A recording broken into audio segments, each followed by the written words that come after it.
Friday, May 1st, 2020, coming up on Roland Martin Unfiltered. Yo, seriously? Armed white man, Michigan Capitol, demanding that Democratic Governor Gretchen Whitmer lift the stay-at-home order, the blocking her door. Y'all know doggone well some black folks did this. They be in jail. Why is the White House refusing to allow Dr. Anthony Fauci to testify before Congress? Yeah, they're actually doing that. Vice President Joe Biden goes on MSNBC to talk the sexual assault allegation against him. He says did not happen. Also, small businesses, folks, are impacted by the Payroll Protection Program. We have an expert here to help you navigate through that process. Trump's new press secretary gives her first news briefing in eons. Let's see what kind of craze existed today. And Katie Couric is talking about an interview she did 15 years ago when Denzel Washington had her shook. I read the transcript. Why, Katie? Plus, comedian Godfrey is here for a little fun. It's time to bring the funk on Roland Martin Unfiltered. Let's go. He's got it. Whatever the biz, he's on it. Whatever it is, he's got the scoop, the fact, the find. And when it breaks, he's right on time and it's rolling. Best believe he's knowing. Putting it down from sports to news to politics. With entertainment just for kicks, he's rolling. It's on go, roll, y'all. It's Roland Martin, rolling with Roland now. He's funk, he's fresh, he's real, the best, you know he's Roland Martin now.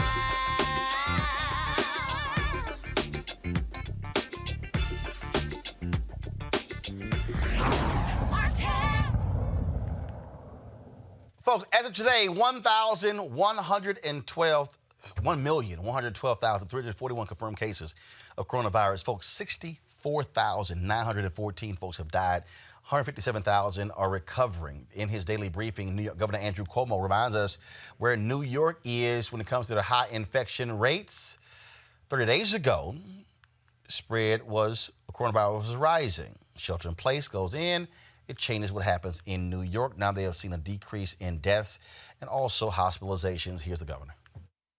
Today's day 62. Feels like just yesterday. Before we look at the numbers, I just want people to recall the context for these numbers and remember what we have accomplished. We were faced with a situation where the infection rate and those numbers were going straight up. That was only 30 days ago that we saw the number of cases, the number of people coming into hospitals, the infection rate, everything was going straight up. That number would have just continued to go straight up. And that's why all the projections, national projections, state projections, local projections, turned out to be incorrect. Excuse me. Because they were all believing that that line was going to continue to keep going up. What happened is New Yorkers, Americans, changed reality, literally changed reality. They literally changed the path of the virus spread and reversed the spread, and that's what the closed down procedures did, that's what the masks have done, that's what the socially distancing has done. And New Yorkers and all across this country, you saw that number change from that up trajectory to the downward trajectory. That shift in the trajectory reduced by about 100,000 the number of New Yorkers who would have been hospitalized. 100,000 hospitalized. To be hospitalized, you have to be seriously ill. A portion of those 100,000 would have passed away. So all this inconvenience, all this turmoil, for what? To keep 100,000 people out of hospitals. Michigan Democratic Governor Gretchen Whitmer lifts the first of all, you got these folks who are demanding she lift the stay-at-home order because of coronavirus. They actually blocked her door, carrying automatic weapons.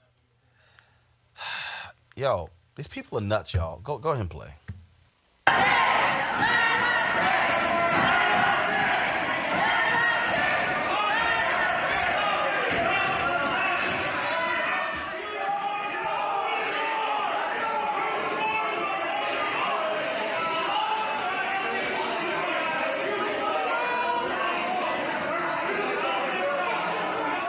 Now you got Donald Trump who's saying that the government should negotiate with them.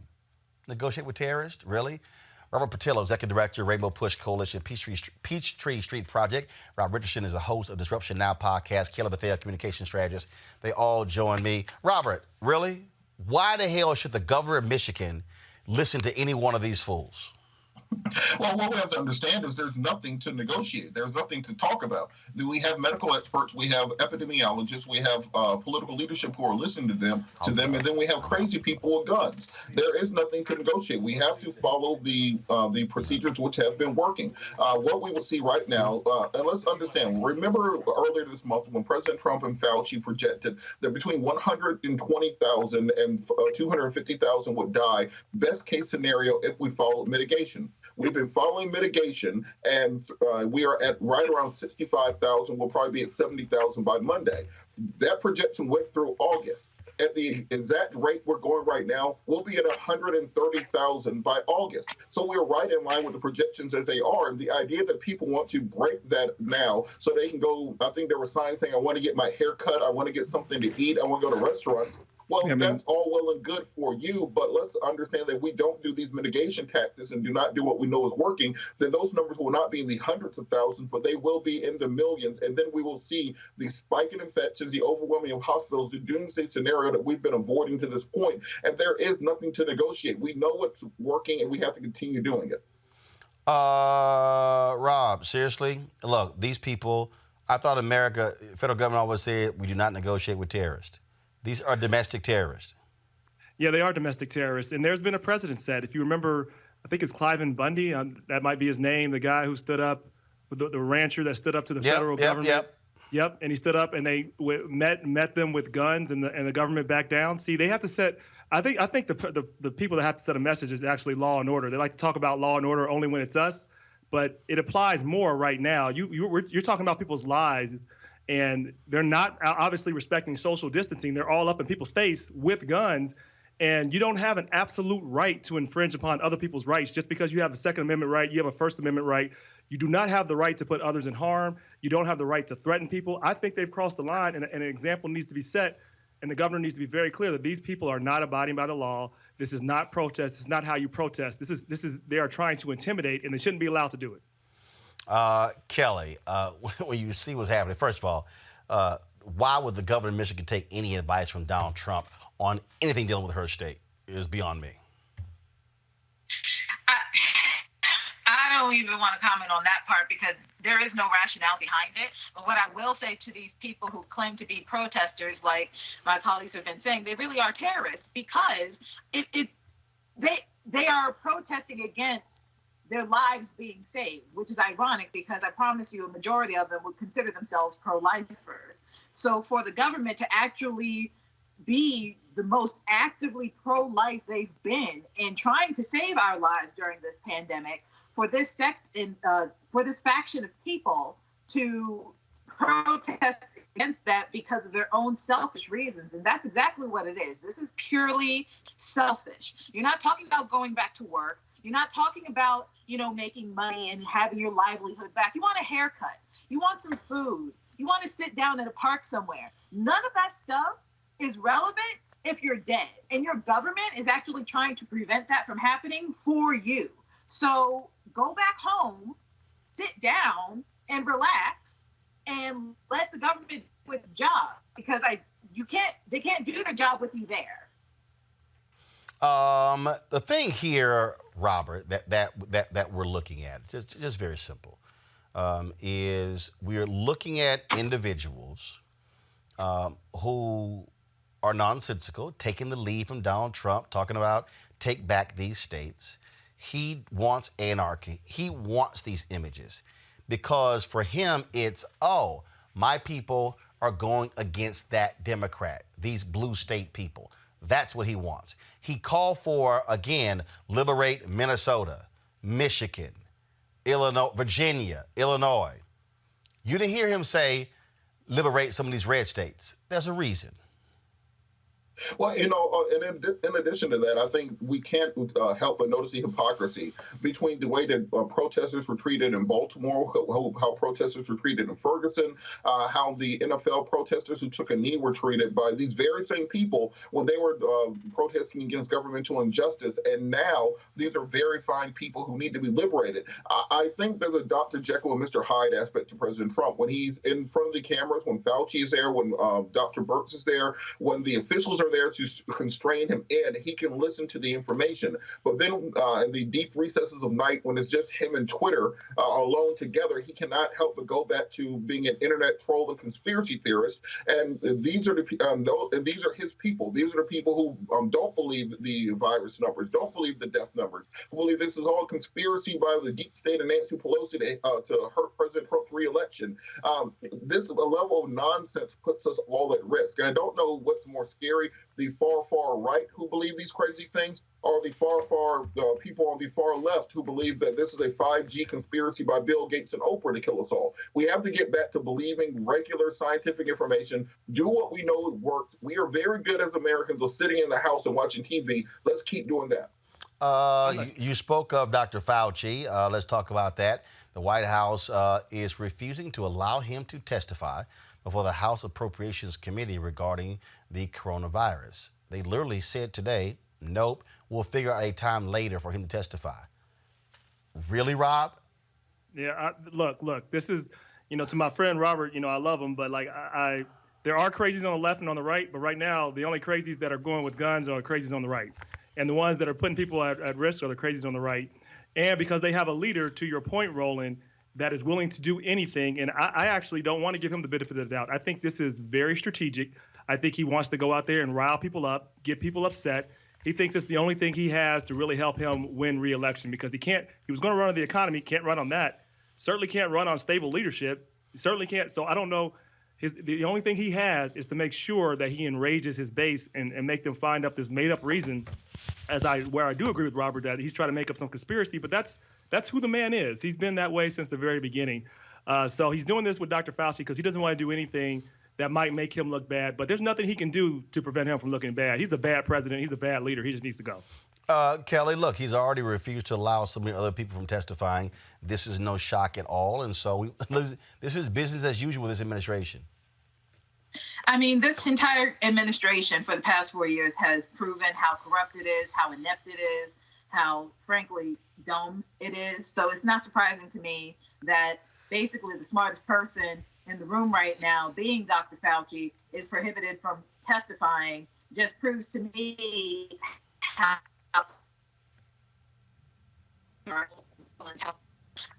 I wish I could say I'm outraged or anything like that, but at this point I'm just jaded. And I'm ready for him to leave office. Hopefully it's in 2020. But we need to really just put politics aside at this moment and focus. Actually, hold tight 1 second. I can barely. Hold on 1 second. I can barely hear you. Your signal is breaking up. Guys, y'all go ahead and get that fixed. I want to go back to Robert here. Robert, to again, this is what happens when you have no respect at all for another branch of government. That's what's going on here. To say Dr. Fauci can't testify is just ridiculous. It's just ridiculous. Well, I think in addition to that, the problem that the administration has is that Fauci is not going to carry the party line. You can go back 20 years and see Fauci going back and forth with Obama when he was in the Senate. You can go back 30 years and see Dr. Fauci going back and forth with in the 80s on the AIDS epidemic. He is not a partisan individual. He's not going to buy into the party line. So they do not want him saying the scientific facts, which are hydrochloroquine is not going to save anybody. It does not work. That does not agree with the party line. We do not need to be opening the country back up without having a vaccine, without having a treatment, without having additional medical beds, without having the ability to handle a medical surge. does not go with the party line. This is not going to be over the summer. What we've seen in equatorial regions and in the southern hemisphere is that warm weather does not seem to affect this the same way that it affected MERS or SARS in the early 2000s, and we will still have an outbreak going into June, July, and August. That is not what the administration wants to hear, and that's why they don't want him to testify, because those medical facts, those scientific facts which exist, will ruin the justification for re-election and the concept that somehow this is just going to magically go away. We are stuck with this for a long time. There is no vaccine coming. There is no treatment coming down the pipelines that will magically save us. We are stuck doing this for the foreseeable future, that we can either accept that reality or we can ignore it and simply say we're fine for a couple 100,000 people a year dying from this. And I think many people on the right side of the aisle are okay with that. Yeah, because they don't think it's going to be them. They think it's going to be somebody else. It won't be them. And I'll just say this to Robert's point.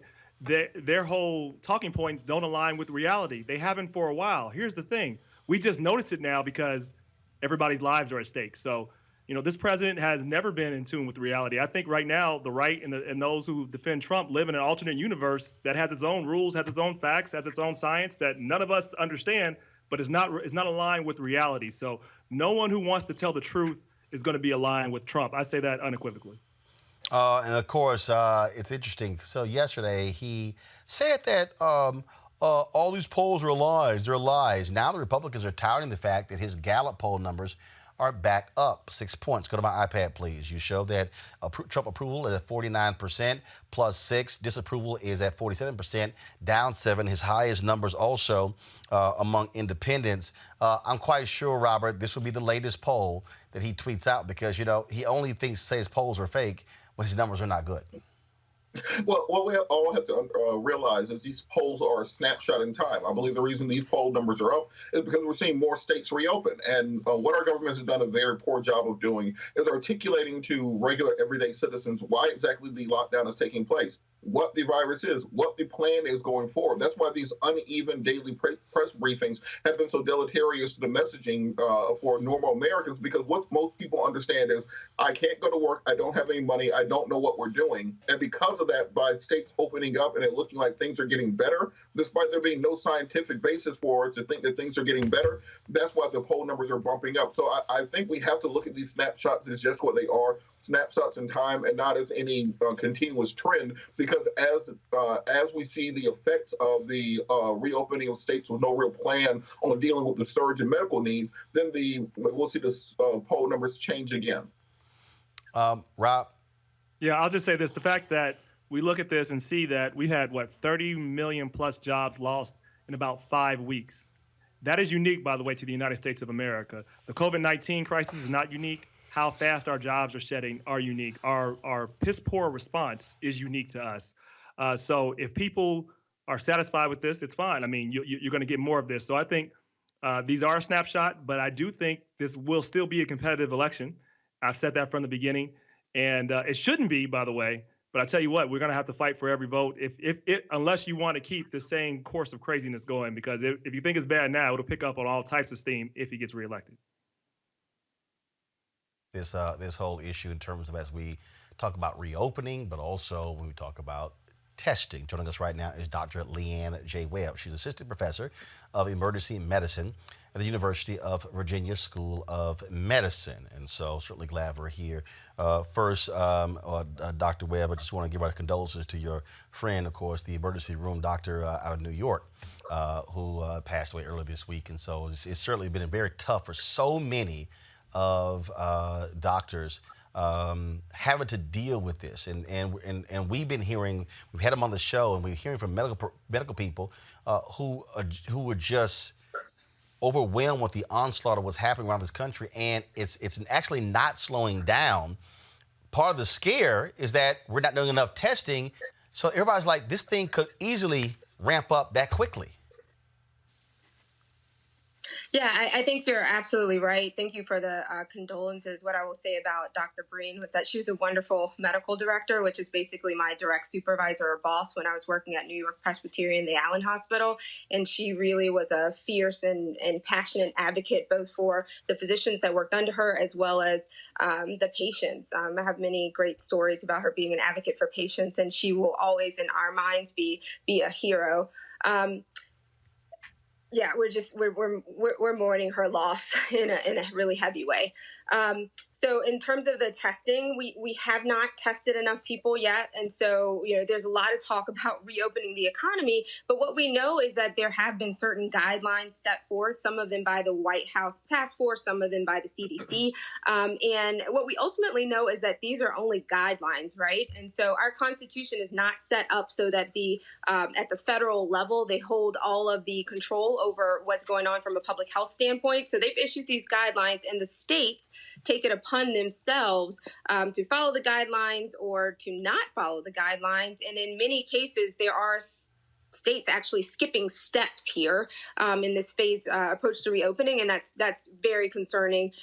Particularly, what we need from public health standpoint to break this transmission chain is, one, we need widespread testing, and we need retesting as well. Like, we need to be able to retest people. Two, we need to be able to take those sick people and isolate them in an effective manner. We need to quarantine our sick people, and then we need enough infrastructure to actually complete the contact tracing in a meaningful way so that we can also tell those people to self-isolate, right? And so that's the basic of breaking the transmission chain of coronavirus. I understand the economic arguments. I really do. I went to business school. I understand on another level that people are suffering, including a lot of people that I know. But I do feel like in this instance, health has to come first. Well, because look, you can have all the job you want to if you are sick, and then all of a sudden if you're dying, and then now you got to pay for funerals and all of that, it doesn't matter. You're a business owner like myself. You don't have a business if your workforce is out in the hospital trying to recuperate. Absolutely. And this is the other thing about it. Some of these guidelines are not practical. So if you look at the CDC and the draft that they put it out specifically for certain groups, including for schools and for businesses that have vulnerable populations or vulnerable people working for them. In the school guidelines, it has things like keep the desks 6 feet apart. What classrooms do you know of that can really effectively right desks 6 feet apart? Which now means that you probably are going to be cutting classrooms in half. So now what happens to those other students? Yeah, so a lot of those things aren't thought through. There's another section in there which talks about what to do for employers if you have employees who are vulnerable, right? And so if you look at the employees who are vulnerable, one, they would have to raise their hands and say, hey, I'm vulnerable. What does that do in terms of discriminating against people, right, in the workplace? That's one issue. And the other thing, if you look at the specifics of the CDC's draft, is that they say if your employee, for instance, rides public transportation to work, they should be encouraged to telecommute at home. But we know, unless you're living in a place like New York City where everyone pretty much uses public transit, if you're somewhere else and you're using public transportation, 9 times out of 10, it's because you can't afford that car to get you to work. And 9 times out of 10, you're a frontline or essential worker who's getting lower pay. And you probably won't be able to telecommute from home. So some of the guidelines just aren't practical. So it's just unfortunate. Let's see here. Questions from our panelists. Robert first, then Rob. Absolutely. And I want to thank you so much for all the work that you and all the other medical professionals are doing. For people who are in states such as Georgia, where I am, and who are going to be going back to work and not following the guidelines as the state has set out, we haven't had 2 weeks of reducing numbers. Actually, the numbers are increasing day by day, even now, but we're reopening our economy. What will be your advice to workers who have no choice but to go back to work or lose their job? And as far as protecting themselves and making sure that they can step in where the government is not providing that leadership? Yeah, so I think that's a really important point, and that kind of speaks back to what I was saying before. Like, states are actually skipping these guidelines. In phase one, there's sort of a gateway criteria that the government has put out on the federal level that says that essentially the data has to be downtrending in terms of the number of new cases and deaths, and actually the number of people who are tested as well. So the surveillance, those numbers need to be downtrending for 14 days. That's what it says. And some people are skipping that. So for the worker who is forced to go to work, essentially, I'm sorry. I apologize in advance. That is not a good position for you from a health standpoint. The things you can do would be the things that we're already pushing right now. So social distancing, which is also part of the guidelines that the government has released. So making sure you're at least 6 feet away if you can. However, we know that that's not really practical. Making sure you wear something that is cloth, so a mask, a scarf, some type of clothing that is covering your face, and not just your mouth, because we're seeing a lot of people. I personally am seeing a lot of people out right now where they might have a mask on, but it's actually here, so it's not actually covering their nose. It needs to be covering your nose, and it needs to be covering your mask. It needs, or your mouth rather. It needs to be washable. So if you're wearing this to work every day, you need to go home and wash it every day, or have multiple masks that you can actually switch out. You really need to have a serious conversation with your employer about all of the ways that you are being protected when you go back to work. And I do think that there's something that some of these non-essential businesses can learn from the essential businesses who are doing it right, but they will have to find those businesses. The employers will have to seek out those businesses locally. Rob? Yeah, I have one question. I have two comments before that, just based upon what you said, Dr. Webb. Two things. When you look at the economics of the situation, as you mentioned, and it's hard for people that don't have jobs, I actually think that's because of our lack of our government's response. Other governments don't have that. We haven't had, as I said, 30 million layoffs in Britain, for example, where they're taking care of about 75% of the wages and directly giving businesses money for that. So I think the answer to that is, if people can't work because of health reason, that's where we're supposed to have government. But this is by design because we have an ineffective government. Two, when you talk about essential workers, there's a general strike today. I would be remiss if I didn't bring that up, with Amazon and many others that are out there that are our essential workers that are doing the work that we all like. There's all these popular commercials because the data says it's nice to thank people, but at the end of the day, it's good to pay your workers. So with that, you have workers that, let's say you have some of these essential workers or now non-essential workers that are coming back out and they get COVID-19. What would you advise them? Because I know there's some new laws in terms of how they go about approaching their employer. Yeah, so the first thing that they need to do is really contact their primary care doctor or reach out for medical help if they have issues surrounding COVID-19. Those people should definitely not go to, I say this as a health professional, knowing that some people feel like they're forced to go to work, but they should not be going to work. So if they're having a fever or cough or body aches, a sore throat, if they're sick at all and they're concerned that they could have COVID-19, those people should not be going to work. I hesitate to give sort of broad advice about what to say to your employer specifically. There are some protections in place for some businesses so that people can have paid medical leave. Now, I don't know what that looks like going forwards once people actually open up more of the economy. Supposedly about 35 states will be either fully open or partially open by the end of this week. And so that's a personal conversation to be had with employers, and probably need to get some lawyers involved as well. But definitely they should not be going to work if they feel sick. All right, then. Well, Dr. Leanne J. Webb, we certainly appreciate it. Thank you so very much. Hopefully, people will listen to the health experts and not the nuts in the White House who don't actually care about people's health, especially considering all Donald Trump has done has spent 3 years trying to destroy the Affordable Care Act. So we appreciate it. Thanks a lot. Yep, thank you so much. All right, then. All right, folks, got to go to a break right here on Roland Martin Unfiltered. When we come back, we got more stuff to cover, including PPP. What can be done for small businesses? We got a guest coming up for that. And Katie Couric is still having flashbacks, pains, over her interview with Denzel Washington. And Joe Biden goes on MSNBC to address the sexual assault allegations leveled against him by a former staffer. All that next, right here, Roland Martin Unfiltered. You want to support Roland Martin Unfiltered? Be sure to join our Bring the Funk fan club. Every dollar that you give to us supports our daily digital show. There's only one daily digital show out here that keeps it black and keep it real as Roland Martin Unfiltered. Support the Roland Martin Unfiltered daily digital show by going to RolandMartinUnfiltered.com. Our goal is to get 20,000 of our fans contributing $50 each for the whole year. You can make this possible. RolandMartinUnfiltered.com. All right, folks, let's now talk about the PPP program, which is all about small businesses. The Payroll Protection Program. It's been a disaster for a lot of small businesses. 95% of African-American businesses, no access. 90% Latinos, same thing. People have been saying, what the heck is going on? Is there any money left? How do you even get involved with it? Is it too late? Financial consultant Bridget Agonye joins us right now. She's also having a virtual summit tomorrow that you can be a part of, the Payers Bankers with Small Businesses. She joins us right now. Bridget, first and foremost, we hear reports that they ran out of money on Monday, and so why should folks continue to apply? What's the deal? Have they run out of money? Are they still giving out loans?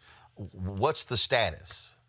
Well, I was speaking to a couple of bankers today, and they're saying continue to apply. They still have money. I was talking to some regional banks today, and they said keep applying. That was today. They said it could change tomorrow, but to go ahead and apply for the money. So it's still available. One thing people don't understand is, again, the rules are different. So, for instance, right here, we applied for the program, and waiting back to hear if it's a yes. I was told it's a yes, but here's my whole deal: until the money shows up, it ain't a yes. And you really got to go through the rules. One of the things that my CFO said is that, luckily for us, we use a payroll service, and for the folks who don't, we were able to get that documentation and then be able to submit it. Not that simple. And so I don't necessarily know if the folks who set the rules understand the reality of how a lot of small businesses do business. Right. And I agree with that. I think that it's important for us to remember that there are rules to follow and that we should have documentation in place. And I know it's hard. It's hard for us as business owners, small business owners in particular. But you're right. The payroll companies did have access for our clients that we got funding for. They did have a payroll service company, and they were able to access those funds. And so we're hearing a lot of different things out here in the marketplace. And that's really what we want to talk about in our summit, is what's really happening with what the banks are saying, what the regional banks are saying. We work with a lot of regional banks, and so the regional banks and the smaller banks and the Black-owned banks are saying we still have capacity, we still have money out there. You got to have the documentation you need, and that's really important. And so that's what our summit is about, is really giving people hope that there's still money available out there. It is. There's some. I literally, like I said, I spoke to 2 banks today, and they're like, keep telling people to come apply. One of the other issues that we also discovered is that when you start getting down to the nuts and bolts of this, so for instance, you had to have full-time employees. You can't use 1099s. But if you look at most small businesses, they aren't able. Look at Black African Americans. There are 2.6 million Black-owned businesses in America. 2.5 million have 1 employee. Mm-hmm. If you actually have, quote, an employee, they probably are going to be a 1099. They're not going to be a full-time employee. So the problem with this bill, you're trying to save the job of a 1099, but you can't list them on your application. And so now what happens is, now the rules are, well, the 1099 can apply for themselves. If you're an individual who's getting the 1099, the likelihood of you trying to apply as an individual and getting it, come on. It has happened, though. People have gotten it. But this is one of those things where I think where the feedback to Congress should be, hey, while you're creating the rules, let me show you what the reality is for a business. And so I think it would be smarter if the next round, where they change it to allow the business to be able to qualify using 1099s versus having the 1099 as an individual try to apply to PPP.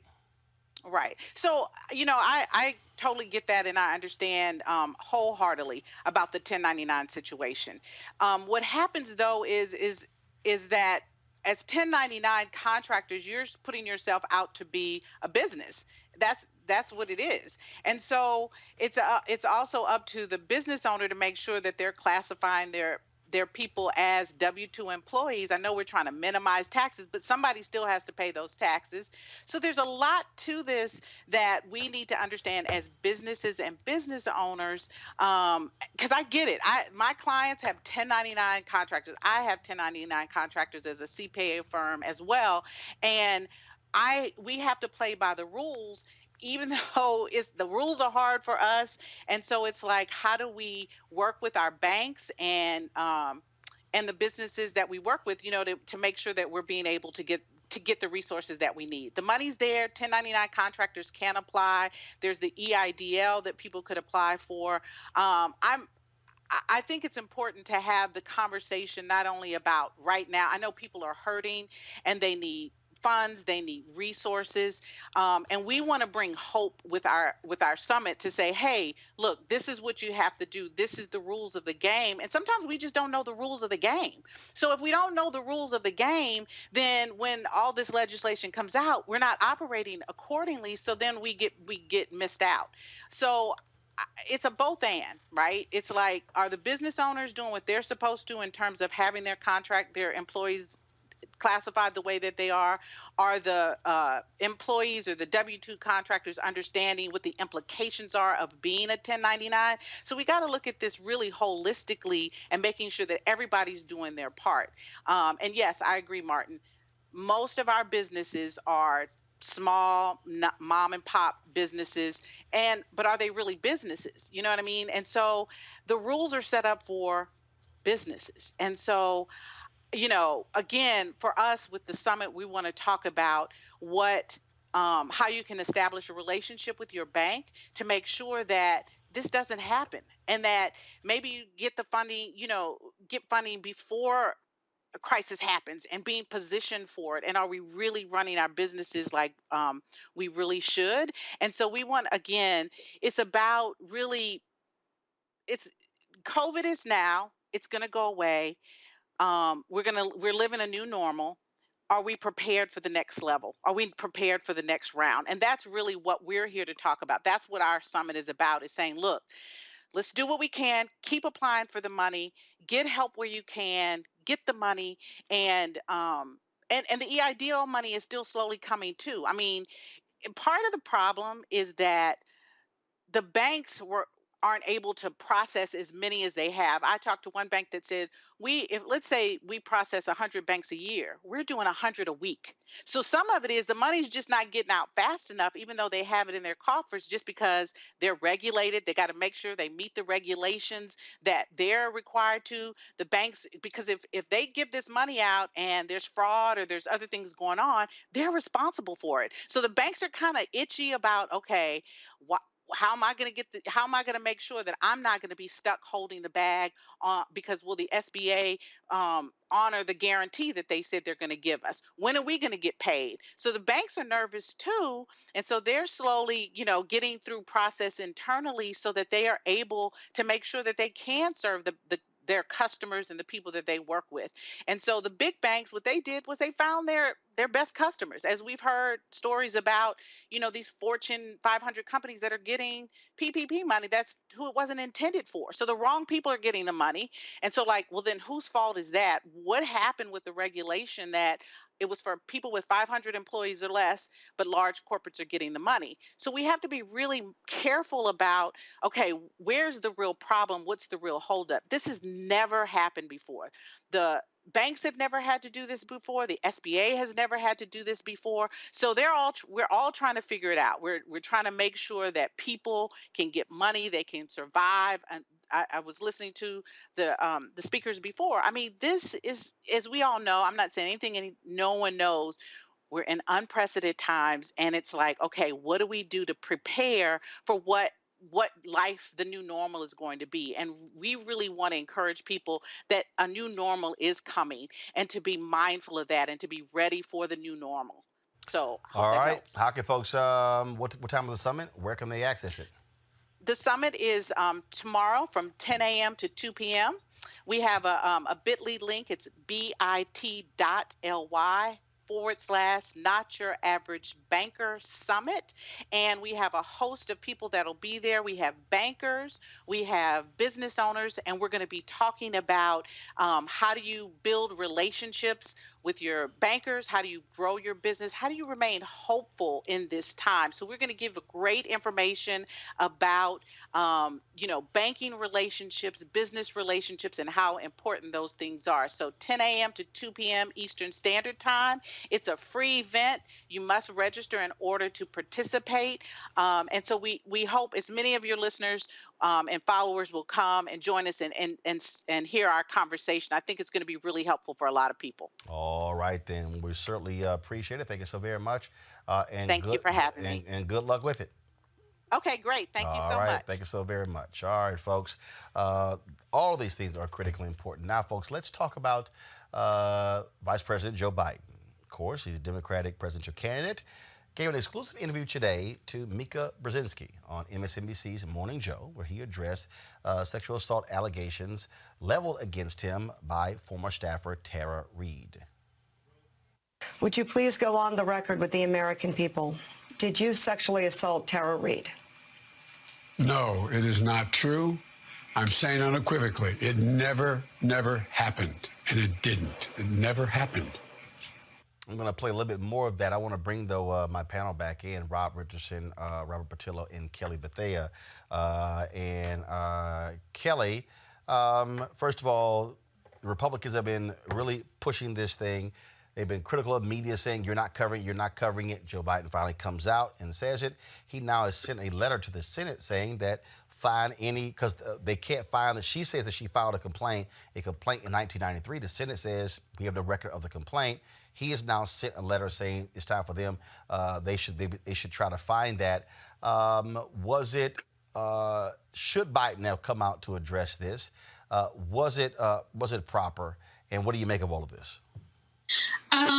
This is always a touchy subject, but specifically when it comes to Biden, I think it was noble of him to come forward and actually address the accusations head on and unequivocally say that, no, he did not sexually assault this woman.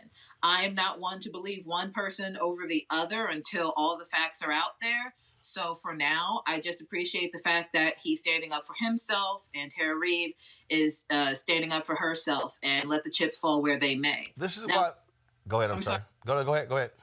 Now, regarding the Republican Party harping on this and trying to discredit Biden by way of these allegations, I just find like the hypocrisy is just astounding, right? Because we have, viable proof and people on the record, and even Trump himself, admitting to sexual assault and sexual harassment. And yet, guess where he is? He's in the White House because people turned a very blatant blind eye to all of his shenanigans and all of his allegations and all of his discrepancies and said, hey, we just need a Republican in the White House. I don't care about women at this point. We just need somebody on our side in the White House. So let's get Trump in. So for the Republicans to say, oh, this is a disgrace and Biden did this and Biden did that. Look at who you have in the White House. You have a legitimate sexual assaulter, misogynistic, rapist in the White House, and yet you're getting on Biden off of allegations that have not been proven yet. Here's more of Joe Biden on MSNBC. She has her employment records still. She said she refiled a report with the only office that would have a report in the United States Senate at the time. If the report was ever filed, it was filed there, period. If you could speak directly to Tara Reade about her claims or anything, what would you say?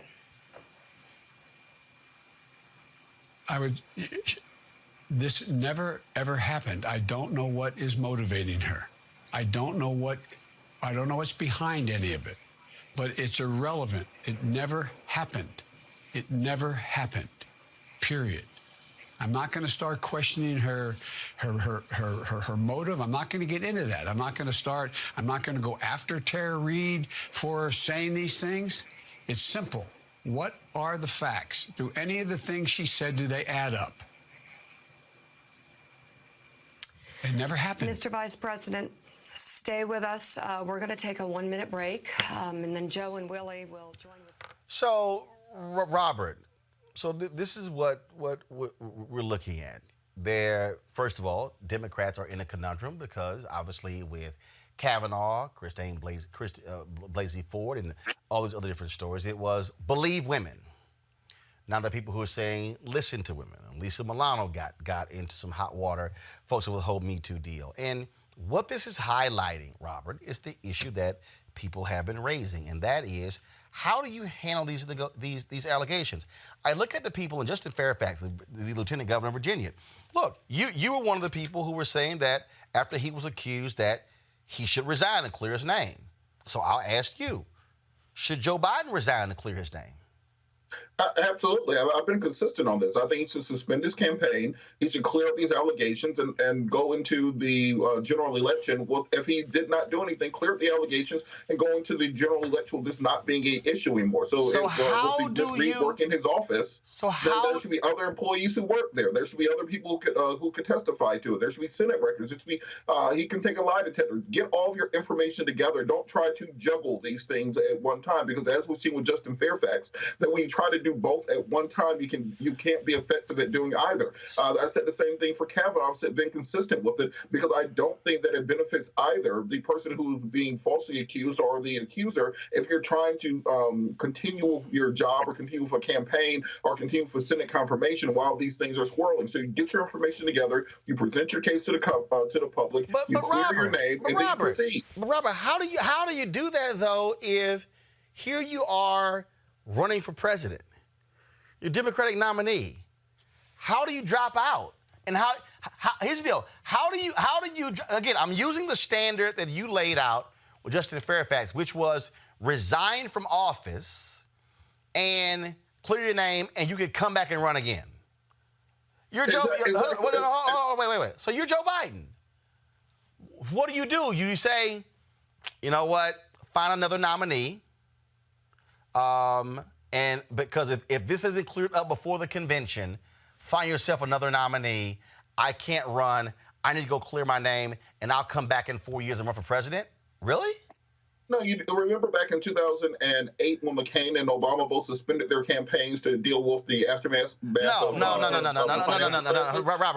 that was a joke. Robert, that first of all, Robert, that was a political stunt by John McCain.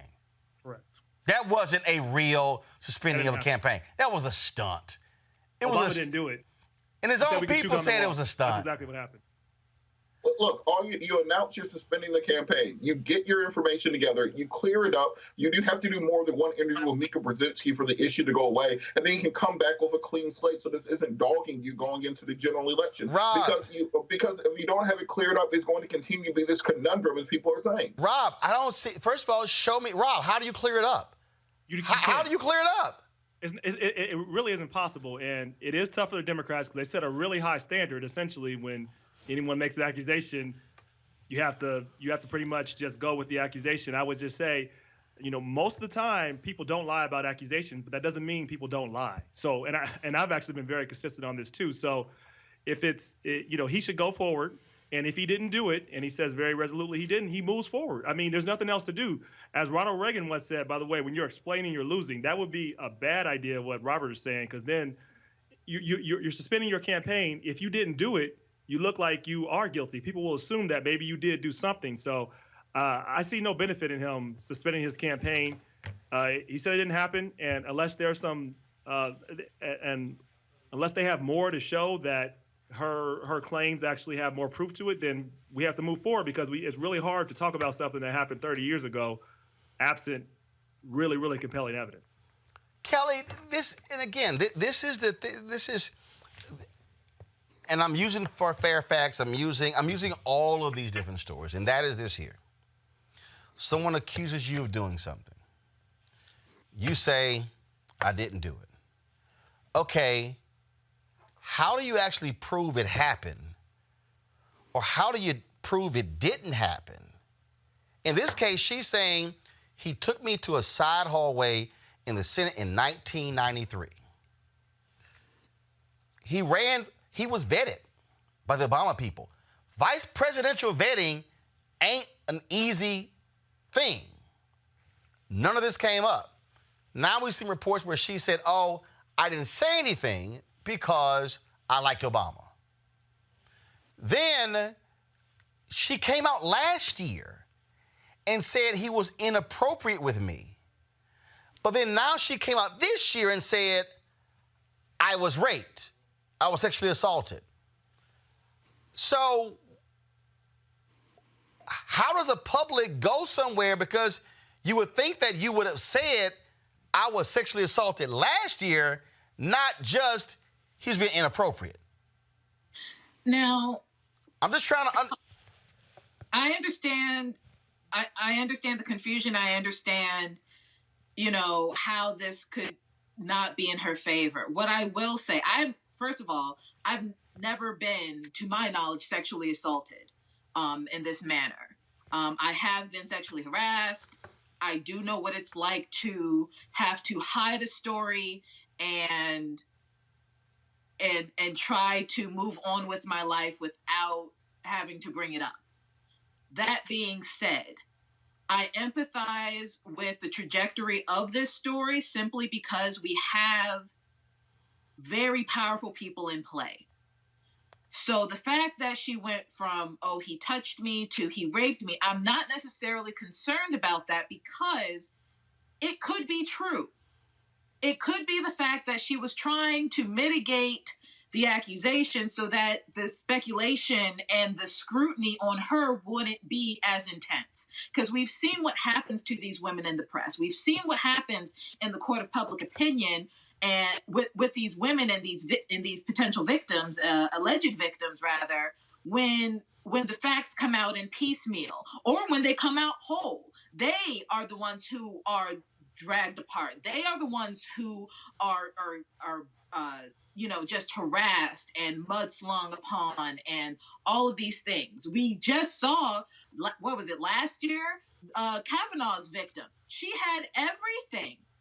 She had all the facts in her favor, and she still basically can never go back to the life that she lived before all those hearings because of the court of public opinion and the politicians and the press and the media just ripping her life apart. So I empathize with Tara Reid when she doesn't want the entire story out there.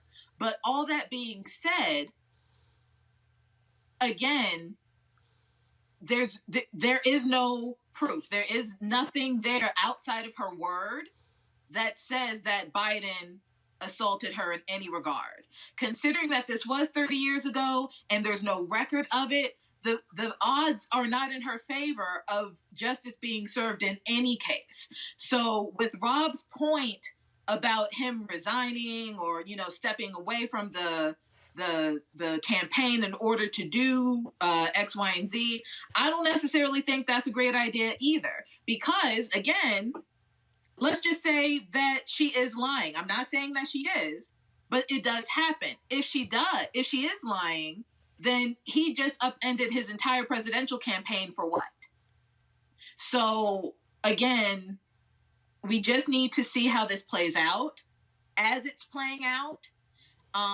But I don't want to resort to dragging her name through the mud just because we don't know what happened. Because it was 30 years ago.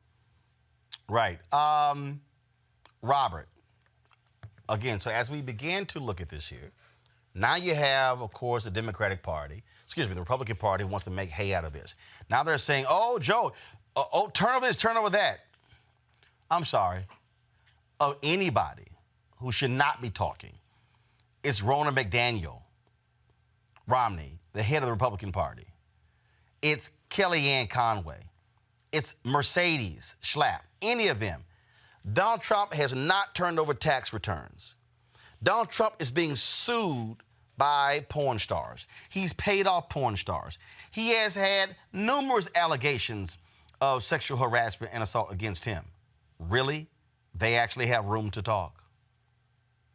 Well, and see, that's exactly my point, that when you get into the situation where you're no longer believing women, well, now you lose that moral high ground to be able to attack him on those issues. Donald Trump has had 27 women accuse him of either sexual assault, sexual harassment, or all-out rape. So if you're going to say, well, we can just ignore these allegations against our person, then you can no longer say that you are the party that defends and protects the rights of women. So as I said, there are ways to, in the court of public opinion, do a lie detector test. Bring in other people who worked in the office at the time. See if there's surveillance footage from the Senate from 1993. Bring in the people from the Senate office who would have received the complaint. Talk to the local D.C. police to find out there was a police complaint filed in 1993. Compile all the information that you can. You have won plenty of cases in court with circumstantial information. You don't need to have this great smoking gun of information in order to clear your name, but present everything you have and compare it against your accuser, and then move on with the campaign. But don't do this little, first we're going to ignore it, then we're going to do a little interview with Mika Brzezinski, then we're going to just hope it goes away, then we're going to try to change the subject, confront it head on, attack it, and then go back to campaigning. And right now, because we have COVID-19, the coronavirus that we're dealing with, this is the perfect time to be able to do that and then come back around convention time and be going full speed ahead into the fall. So, Robert, who does that? Because here's the whole deal. He's not in the United States Senate. She hasn't filed a criminal complaint. So who does that? So that's the thing, Rob, and that is, who does it? Who? Go ahead, Rob. No, look, this is all right. I think it's kind of funny when you think about how, my friend Robert is talking about this. Look, Trump, it's all relative. You compare what we know about Trump. We do have a smoking gun on Trump. He's on record talking about sexually assaulting people. Exactly. All right? Now, so, this is not the same. This is not the same. We know he said horrible things about women all the time, over and over and over again. We have a lot on Trump. So these two are not, you're comparing apples, not even oranges. You're comparing it to trees. These things are not close to one another. So if Biden is not able to pivot off of this, these allegations aren't the problem. It's his ability as a candidate, because he's got to move. He can move off of this, and I don't think Trump wants to go anywhere towards this. I would just say this is a distraction because you're failing as a leader. You want to find any way you can to distract from the poor economy, from your poor leadership and your poor response, and move on. I'm going to bring in Avis Jones-DeWeaver, leadership strategist here. So, Avis, what do you make of all of this? And again, you have Democrats defending Joe Biden, slamming Trump. You got Republicans who are slamming Joe Biden, need to be more transparent, and then they're being hypocritical. You got feminists who were believe women. Then it's kind of like, not have an investigation, listen to women. What did you make of all of this? It is, on the one hand, I have to say, it is absolutely ridiculous to have any Trump supporters trying to take any sort of moral high ground, given what we know about Trump in terms of his past, in terms of the dozens of accusations against him, and in terms of his own admitted behavior. But beyond that, as it relates to how the Democratic Party is handling this, and specifically, I'll say how feminists are handling it, it really now exposes the strategic ridiculousness of the whole believe all women ideology that they were touting just a few months ago. I think the Justin Fairfax example is a great one. I just today retweeted the article that I wrote about Justin Fairfax when I made the argument then that, yes, all accusations should be taken seriously and investigated. But this idea of believe all women, where you just automatically assume that 100% of women always tell the truth and that 100% of men always lie, is the death nail of a movement. You will get yourself hemmed up in a situation where you lose the legitimacy of your movement. And that's exactly what they're doing right now. And Avis, I think, as you begin to unpack this, and we had a conversation a couple of weeks ago. We were talking about when Justin Fairfax came out and said that was another person who was in the room, and then Meredith Watson or her attorney refused to even address that. It won't even say if he's a lie or that actually happened. Right. And then, of course, so it's all this sort of back and forth here. And it does go to show, and people can sit here and say, well, you're a man, you think that way. But at the end of the day, if somebody accuses you of something, you want to either protect your name or, you know what, you did it. Exactly. I mean, let's just, you cannot prove a negative. Let's just put that on the table right now. This idea of suspending your campaign until you prove that somebody else is lying about you is a fool's errand because it cannot be done. That's the entire reason why, in terms of our court system, the whole premise is innocent until proven guilty.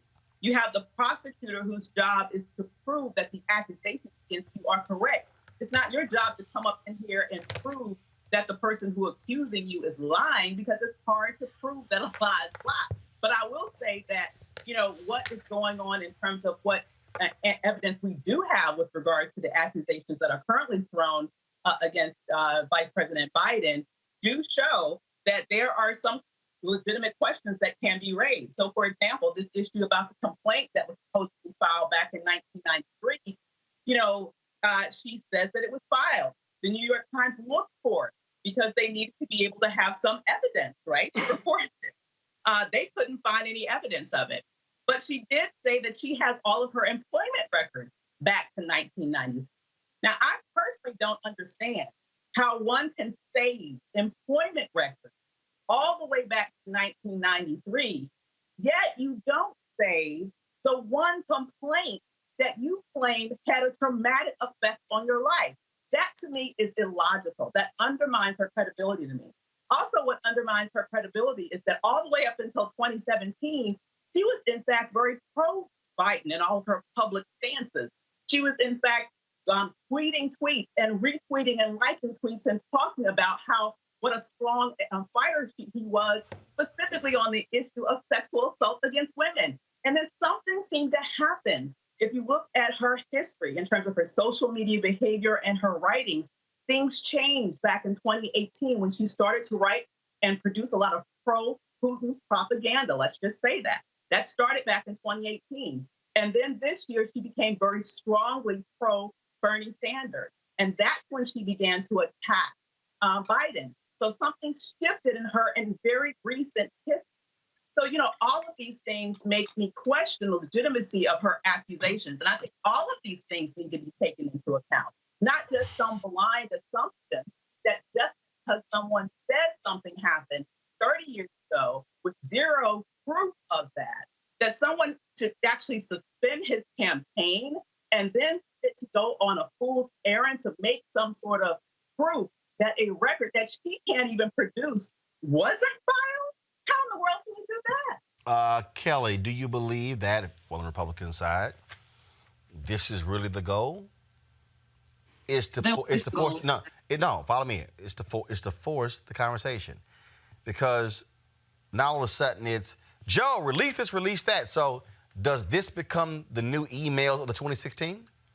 Is this the new server of the 2016? I think they're trying to make it that, and it's unfortunate that they're using a potential sexual assault case in that regard, because frankly, they've been trying for the past, 2, 3, 4 years to find something against Biden that is the equivalent to Hillary Clinton's emails.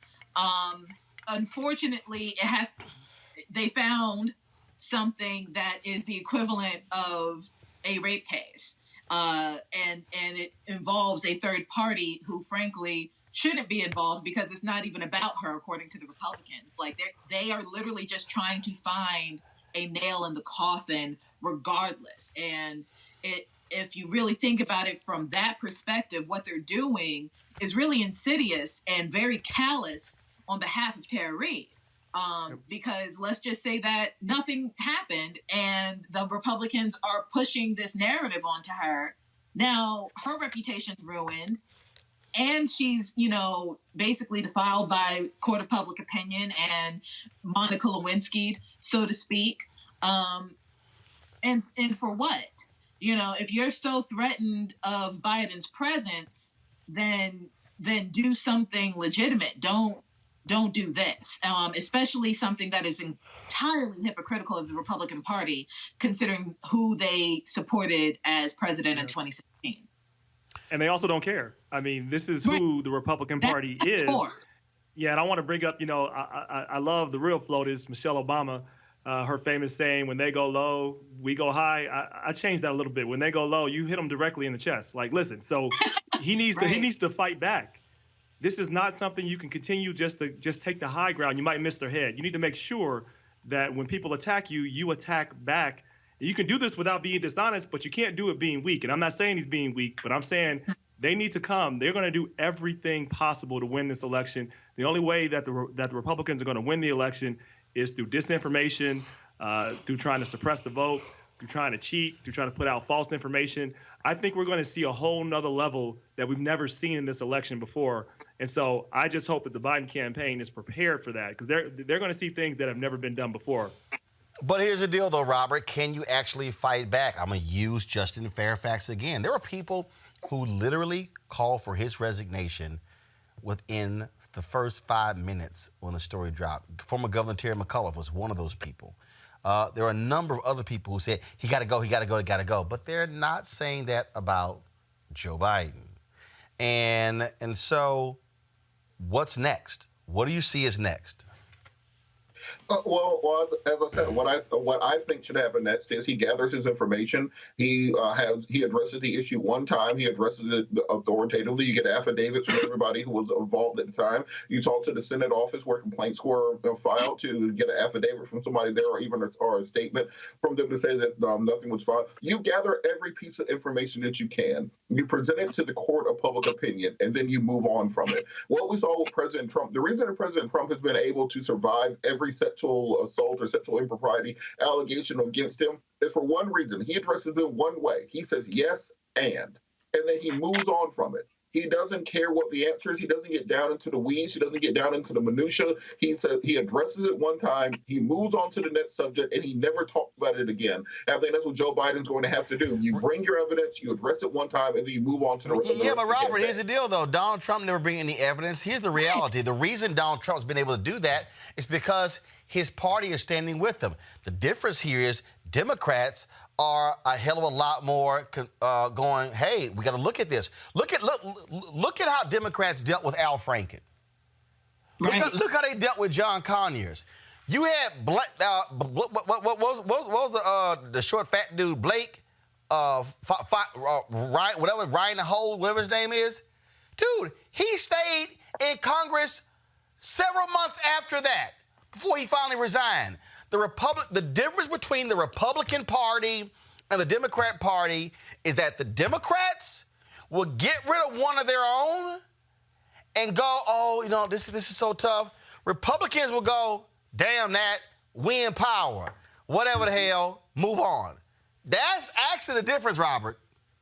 Look, I've never compared myself against mediocrity. Just because someone else is doing wrong doesn't mean you do wrong right along with them. So I think you put your information out there, you clear your name to the best extent that you can, and then you move on from the issue. But what I don't think you can do is drag this out, which is what's going on right now. If Joe Biden this morning has simply laid out his case for his innocence on Morning Joe, this would be a one-day story. Instead, they've let this sit there and fester for a year and a half since these allegations were made, and it's not going away. It's just metastasizing. So this is the worst possible way of handling it. If they continue along this line, then it will be an issue all the way through the campaign. It's going to be very difficult for Democrats down ballot to argue that they are the party of women, that they deserve to get those 60% of white women who voted for Trump in the last election. It's difficult to make your case to them when you are saying our nominee may or may not be in the same boat. So you have to address it one time, address it seriously, and then move on from it.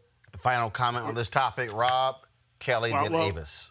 Yeah, well, look, you're not going to get those 60% of white women that voted for Trump. That shouldn't even be your goal. Your goal is to make sure that 53% of white women voted for Trump. Go ahead. Yeah, that sounds closer to right. Thank you for that.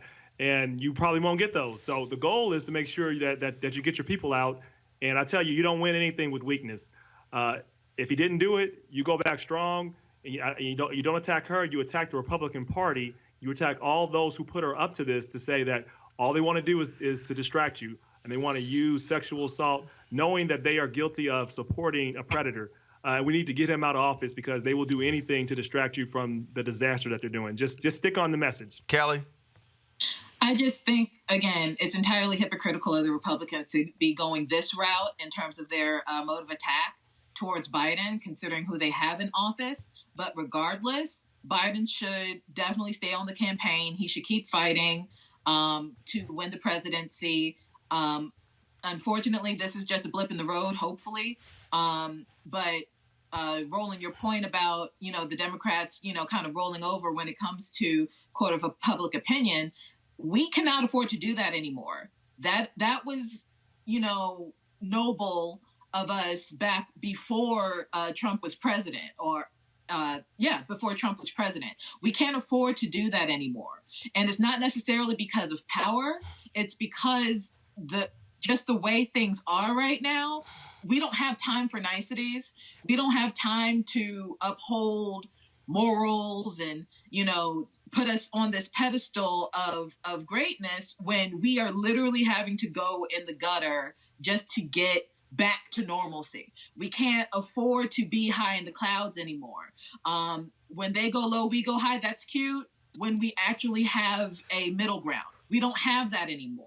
So when Rob Richardson said, when they go low, we hit him directly in the chest. That's exactly what we need to do. No, they go low. I say you hit them in the ankles. You go lower. Well, go ahead. Kelly, go ahead and finish. But, just for political correctness, we can meet him in the middle somewhere when we get a middle. No, right now, actually, the middle between the chest and the ankles is, well, anyway. Avis, go ahead. Yeah, well, I say when they go low, you knock them the hell out. I just say finish them off, okay? And I think we also need to be very real about the full breadth of who they need to, who they are being attacked by. Let's just be very real and transparent here. It's not just the Republicans. And if we only focus our fire at the Republicans in terms of where this specific attack is coming from, we are missing a big part of it. He is really being attacked from the far left, the angry Bernie bros who are hoping that, against hope, that somehow if they can push Biden to the side, that they can revive the Bernie campaign. You have to know who you're fighting so that you know who to aim your firepower at. And so and the reason why I'm bringing that up is because you need to be very real about her past and about some very disturbing things that I mentioned today that goes to motive. Okay, for why she may be making accusations here. When we ignore that and only talk about, and I think we also definitely talk about Trump, but we need to be very real and transparent about the full range of attacks here so that we can cut them all off at the knees so that we can focus our attention on November exactly where it needs to be. Well, all four of y'all to stay right there. Journalist Couric recently recounted the story from a 2004 Dateline interview she did with Denzel Washington. And she said left her shaken. Listen to what she said in this podcast. I had a very uncomfortable interview once with Denzel Washington about the remake of The Manchurian Candidate. And I think he totally misconstrued a question I asked and kind of jumped all over me. And it was so uncomfortable. I just remember leaving it and thinking, God, I must have, I don't think I said anything wrong. I don't know what happened. Anyway, I think he must have been having a really bad day because he later wrote a big check to my colon cancer organization, which I thought was super sweet. And I love him. I admire him so much. He's one of my favorite actors. But I remember walking out and feeling really kind of shaken that he had kind of gone after me in a way that was completely, weirdly uncalled for. What's interesting about this, and again, all four of you, I find to be interesting. She asked him about this question: should Hollywood actors stick to acting? His response was, "I'm not a Hollywood folk. I don't know who they are." She then tried to rephrase the question, but then he interrupted. He's saying he wasn't one of those people. Then she talked about being an actor, and he said, "Look, I'm a human being." In fact, here's the transcript. Denzel, do you feel some people say Hollywood folks should stick to acting? Denzel, I don't know what Hollywood folks are, first of all. Hollywood is a town that has some stars on the sidewalk. I don't know anybody from there. So that's like calling you a type of folks. I'm not a Hollywood folk. I don't know who they are. Couric, okay, all right. Well, let me rephrase the question. Are you one of those people that, he says, there you go. Am I one of those people? Isn't that interesting? She goes, oh, stop. He says, no, don't stop. I heard what you just said. Am I one of those people? No, I'm not. No. Are you an actor who would rather not? No, I'm not an actor either. I'm not that either. I'm a human being. My job is acting. Okay, are you somebody who would rather not express his political views publicly? I mean, how do you feel about that? Some people are more outspoken than others. And what I meant, are you one of those people who would rather keep it private? Don't make my questions loaded when they're not. Washington, would I rather keep it private? No, I am not one of those people. I think I speak what's on my mind. Rob, do you understand what Denzel was getting at? And do you think that Katie Couric is being just a wee bit too sensitive herself? Yes to both, both of those questions. I'll say, I guess she is so used to Denzel and sees any black man that might get an attitude with her as threatening. Like, just because he wasn't smiling or he wasn't saying what she wants to hear, somehow he's threatening, and that made her uncomfortable, which is ridiculous. You're a reporter. So if people disagree with you, you become uncomfortable. Like, I read the transcript, and I said there's got to be more here. And the only thing I could surmise is that maybe Katie Couric needs to find a way to get in the news again so she can pull up ratings for something she's trying to do. Maybe she's writing a book. Because I have no understanding of why she felt threatened or uncomfortable. It just seemed like she's really, really sensitive and shouldn't have been a reporter.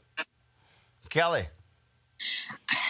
I don't know if you've heard about, people talking about white women who do things like this as being called Karens.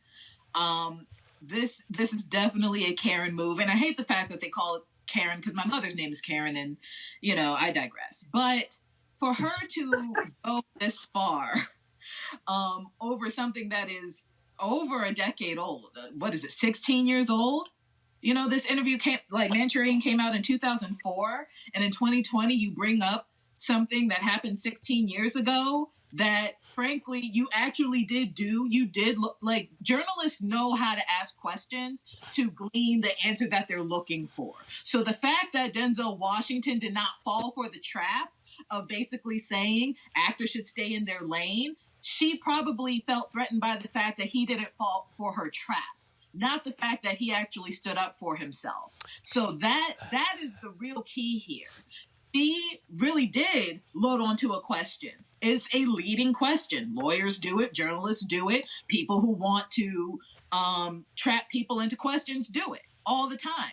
He didn't fall for it. She got salty. And apparently 16 years later, she's still salty about it. So, just go about your day. You're great on Instagram. Stay there. Well, here's the deal. I mean, look, Robert, the reality is, I can bring up a story from 16, 20 years ago and recount that story. I think the fact that she talked about how shook she was. So just, I'm going to give my thoughts on it, but just you go ahead and weigh in. Well, I think that this is an insult to Karens everywhere. This is not Karen behavior. This is straight Becky behavior. Because what she's doing is taking the fact that a black man would not submit to her, answer the question that she asked the way that he wanted it to be asked, and then started crying about it and said that she was so offended and so shaken by the fact that this man had the nerve. How dare you not say what I told you to say? And this goes part and parcel of the over-criminalization of African Americans within our criminal justice system. This goes towards the fact that right now, even with public health recommendations being that black men are supposed to wear masks while out in public, but we have to deal with the double consciousness and the fact that we understand that we are going to be looked at differently wearing a mask in public than other people wearing a mask in public, and just the oblivious nature of her to really try to turn herself into the victim in a situation where she was the actual aggressor. She wins the award for Becky of the Month. Avis, your assessment. I have to agree. Becky's beat Beckyan, okay? That was a classic Becky move, woe is me move, okay? It is insulting, and it is weaponized. Let's just say what that is. She weaponized her Beckydom in that moment, suggesting that, in essence, this big black man scared me and made me feel threatened. because she apparently was embarrassed, and for some unknown reason, and I believe that maybe she does have some motive that we are unaware of in terms of wanting to draw publicity to her at this moment, because otherwise, why the heck bring this up again? But ultimately, it continues to bother her that she was outsmarted by this Black man, by this intelligent, beautiful, and talented Black man. And so it is very interesting to me that all of a sudden she plays, as as Robert rightly said, this classic Becky move. And it's disturbing to see that it's getting any attention at all. But people are still sort of, it's getting this media attention, and the legitimacy is crazy. If I was Denzel, I would be rather upset that he's basically using his stardom, because he's a much bigger star than she will ever be in terms of her notoriety in the journalism field. Let's just be honest, okay? She is using his stardom in order to bring more attention to her. And I absolutely believe it's because she has some motivation that we are unaware of yet, but we'll probably find out in a not too distant, in a not too far away future. Here's what I think, actually. And this is the Katie Couric. Matter of fact, I ought to send her a text message right now and say, watch what I'm about to say. What Denzel Washington was actually trying to tell you, Katie, is look at me. Ask me. Don't group me with them. See, I think the mistake that we sometimes make is we fall into the Hollywood folks.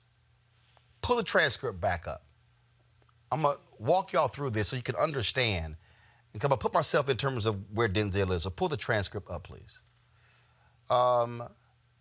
Some people say Hollywood folks should stick to acting. Right there. So let's break that down. She's saying some folks.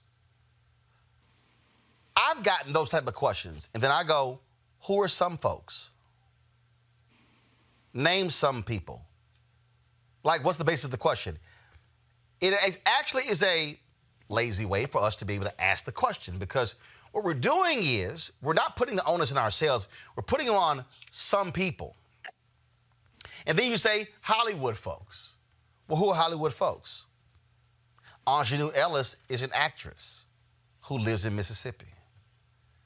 I know people who are actors who live in Atlanta, who live in New York, who live in Houston, who live in Nebraska, who live in different places. So also, when you pull the transcript back up, please. When you say Hollywood folks, stop right there.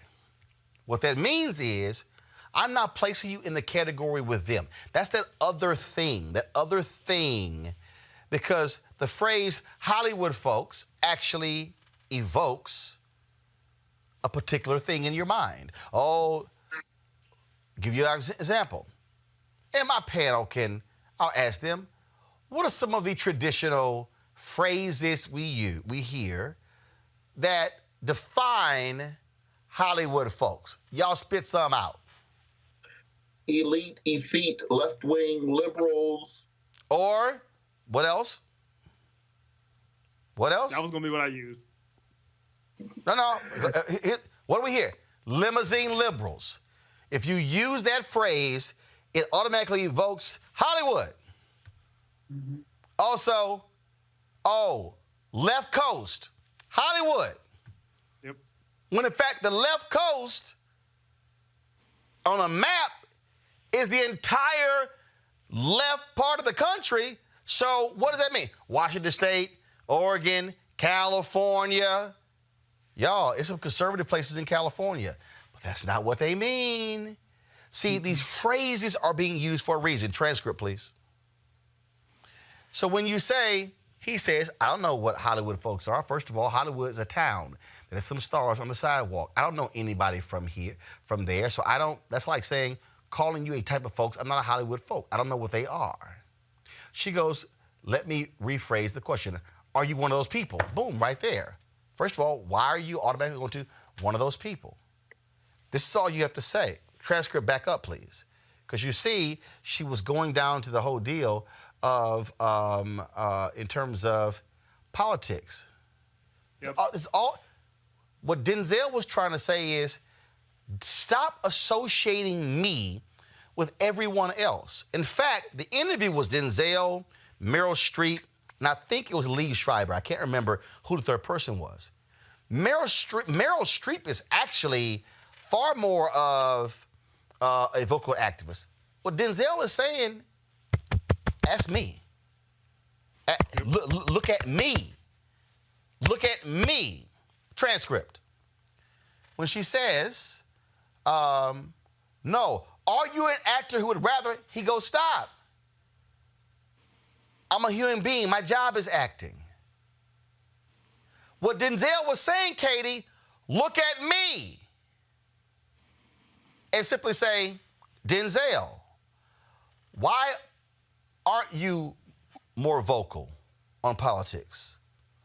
What's behind it? I'll give you an example. Do you remember when their son was interviewed by Craig Melvin on NBC for Black Klansman? And remember when Craig Melvin asked him the question, John David Washington asked him the question about being the son of an actor, Denzel Washington. He had to gently check Craig Melvin, because Craig Melvin forgot his mama is an actor. Mm-hmm. Paulette Washington. See, that, Avis, to me, is what I think what Denzel, wasn't he was having a bad day. What Denzel was saying, see me for who I am. And don't bring in everybody else. So ask me, and don't use these phrases as a crutch that somehow now puts me in a box. That, I think, Avis, is what he was trying to say. I think you hit the nail right on the head.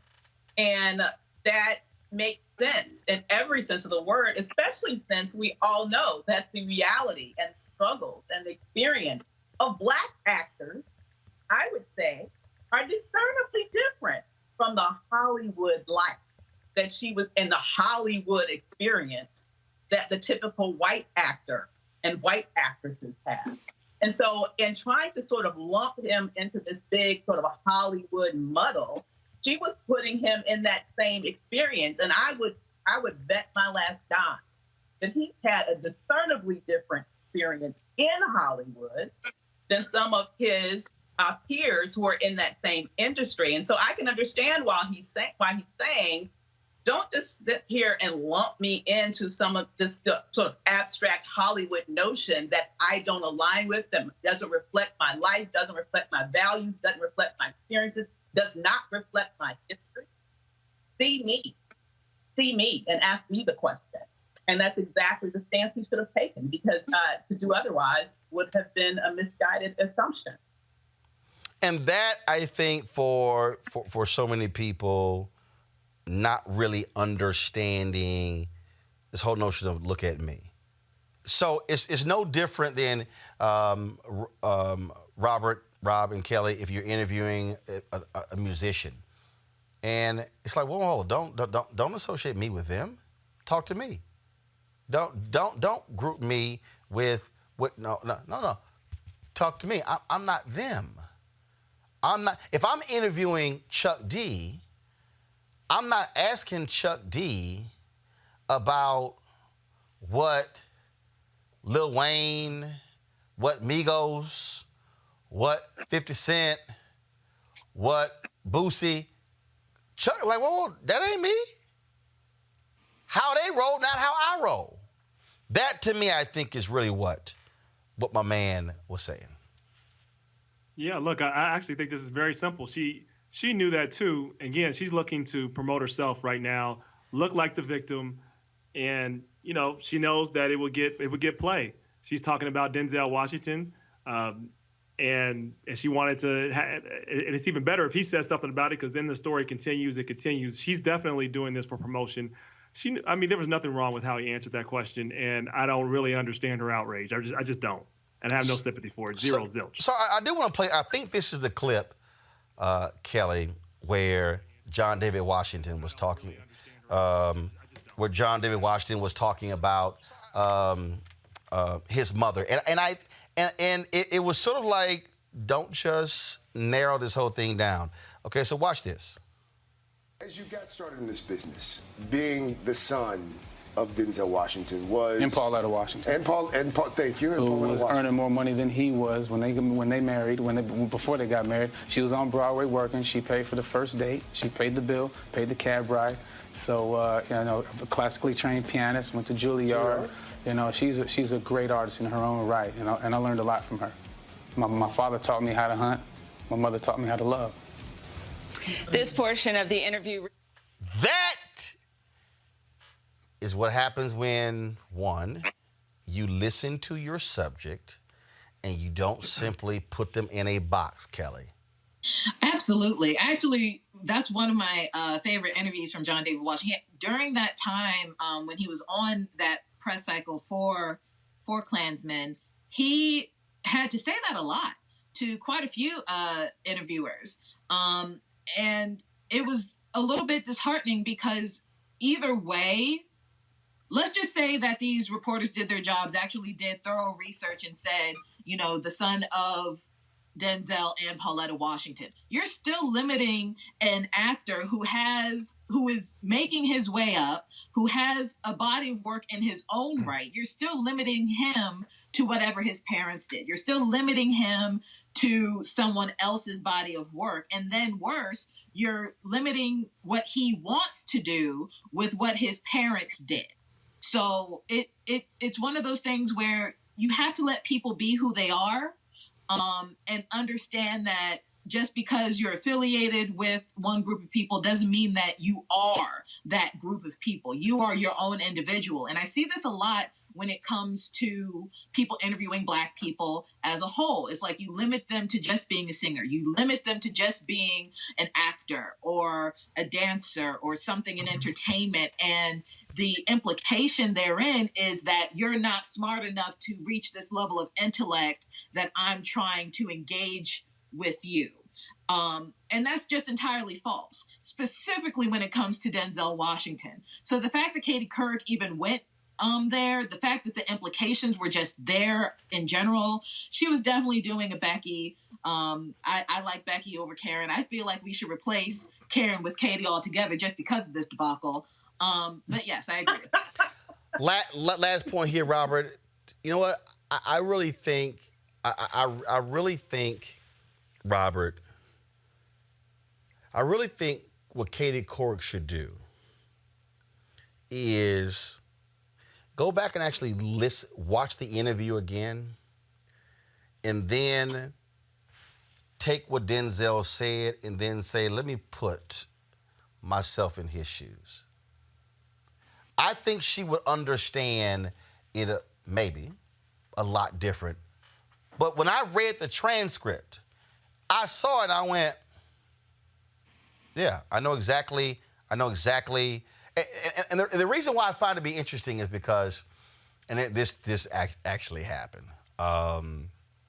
There are times when we interview people and they got attitude. They got attitude and they have a bad day and they don't care. I mean, two that come to mind for me was when I'm telling y'all, this actually happened. I'm working the Fort Worth Star-Telegram, City Hall reporter. Khalid Muhammad is coming to Fort Worth to speak. This was after he got suspended by Nation of Islam's leader, Louis Farrakhan. And Khalid Muhammad is from Houston, Texas. And I'm writing a profile on him coming. So I'm asking him questions about growing up in Houston, wanting to be a Baptist minister, going to Xavier University. And he is not being cordial. He's being extremely defensive. He goes, what's up with all these personal questions? So I had really gotten tired of, and this was a newspaper interview, so it was audio. I had really gotten tired, and I could tell the edge that was in his voice. And normally, Robert, the subject says, let's go off the record. I chose to go off the record, Robert. And this is what I said. I said, man, let me tell you something right now. I don't give a fuck about you, bean pies, bow ties, or nothing else, and your bald head ass. I said, these folks got your ass looking like a devil out here. I'm the only black male reporter in this whole newsroom. Don't nobody give a damn about your ass coming to Fort Worth and giving a speech. And you got two choices. You can answer my questions, or you can look like a damn fool when you bring your ass here with all the people surrounding you. Now, what your ass want to do? He goes, let's go back on the record. And from that day on to the day he died, a brain hemorrhage, he told his staff, whenever he called, you put his call through. It happened with Skip Gates. Skip Gates came to Texas A&M. I'm a student. I'm working on a story. And Skip was having in one of them moods. And I put that tape recorder. I said, look, man. I said, don't nobody give a shit about you coming to College Station. I said, in fact, they didn't know who the hell you were when I brought your damn name up. I said, so, you can talk to me? I said, but guess what? If you don't talk to me, this not going to be in tomorrow's paper, and everybody going to be fine. You could just walk through this town and university with nobody know your ass was here. So you can have a little funky little ass attitude. You can answer my questions. We went back on the record. Now, obviously, Katie Couric wasn't going to do that with Denzel right there because they didn't have limited time. But sometimes you got to go there as a reporter. But I saw what I was feeling. I figured out real quick what Denzel was saying. That ain't hard. That's called being attentive to your subject. Well, but even beyond that, even if Denzel did have an attitude or wasn't feeling it that day, so the hell what? He's a human being. He does not have to be juggling and smiling and kikiing for you just because you're interviewing him. You have a job to do. He has a job to do. Do your job. Why are you bringing it up 16 years later, saying that he hurt your feelings by not being as cheerful as you thought he should be? The level of privilege associated with this commentary, the level of dehumanization of somebody, of Denzel Washington in this case, as if he owes Katie Couric something just by the simple nature of her honoring him with the right to be interviewed by her. I think that's the most peculiar aspect of it to me. The fact that she thought that he owed her some level of submission just because she's asking him questions. I find the whole thing ridiculous. All right, then. And I love the person who's like, interesting considering Khalid Muhammad is not here to contradict or confirm Roland's version of the events. All you got to do is call Hashim, his right-hand man, with the new Black Panther Party, since you want somebody to confirm it. Don't try me. Don't try me. It actually happened. All right, folks. Kelly, Robert, Rob, Avis, I appreciate y'all being here. Thank you so very much. Quite interesting conversation. I think I'm a text Katie Couric that segment or email it to her. I'd love to get her thoughts on it. I'm going to go to a break. When we come back, comedian Godfrey is in the house. That boy about ignorant. Next, Roland Martin Unfiltered. Back in a moment.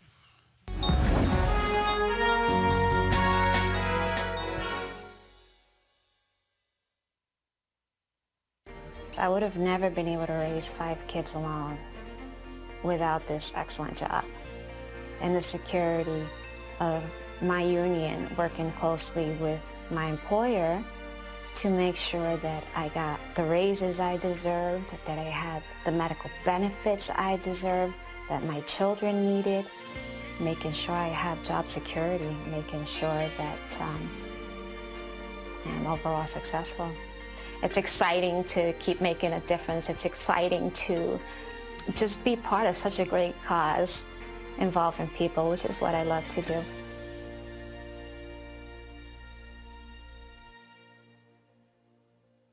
Jackie Rodriguez's work as a pathology assistant doesn't just allow her to support her 5 kids. It's her way of making her community stronger. Behind every tissue sample is a real person, someone who needs her help, and Jackie takes that role seriously. Surgical patients will probably never meet her, but her precision and attention to detail are essential to quality health care. There are so many AFSCME members like Jackie who bring their A game every day. If you know one, and if you're blown away by their dedication to public service, please go to this website and nominate them for a Never Quit Award. All right, shout out to AFSCME for being a partner here on Roland Martin Unfiltered. Thank you so very much. And so we certainly appreciate them being a partner and making this show possible. All right, folks, don't forget, if you want to support what we do, simply go to RolandMartinUnfiltered.com. You can, of course, pay with Cash App. You can see it right there. $RM Unfiltered. We also have PayPal, paypal.me/R Martin if you want to send a payment. In fact, let's take the address down. We're going to send it to our Washington, D.C. address. We're not going to use that one. But what I do want to do, though, is I'm going to read the name while we're trying to pull up Godfrey in just a moment. I'm going to pull up the names of the people, the folks who've contributed $50 or more. On our show. We have all of their names right now, so let's roll those names. Alfonso Rodriguez, Andre Morris, Andrea, Anisha Newell, Aya Inelli International, Barbara Davis, Barbara Roberson, Bernard Brown, Brooks, Carla Nichols, Carmen Diaz, Casey Pitts, Charity McFarland, Chauncey Turner, Cheryl, Daphne, Darian Cormier, Darnie Stanfield, David Logan, David Roca, Deanna Davis, Deborah Borders, Deborah Orr, Deborah Glover, Dr. Evans, Dr. John Codwell, Elliot Hoskins, Erica McCoy, Estreletta Green, Evelyn Hurry, George Brown, Georgia Brown, Herbie Holland, Jacqueline Link, Janice Harris, Javaris Powell, Jay King, Jean Murray Roca, Jeanette Anderson, Joe Curtis Grubbs Jr., John Hodge, Jordan McBride, Junius Levi Whitaker, Karen Boykins Towns.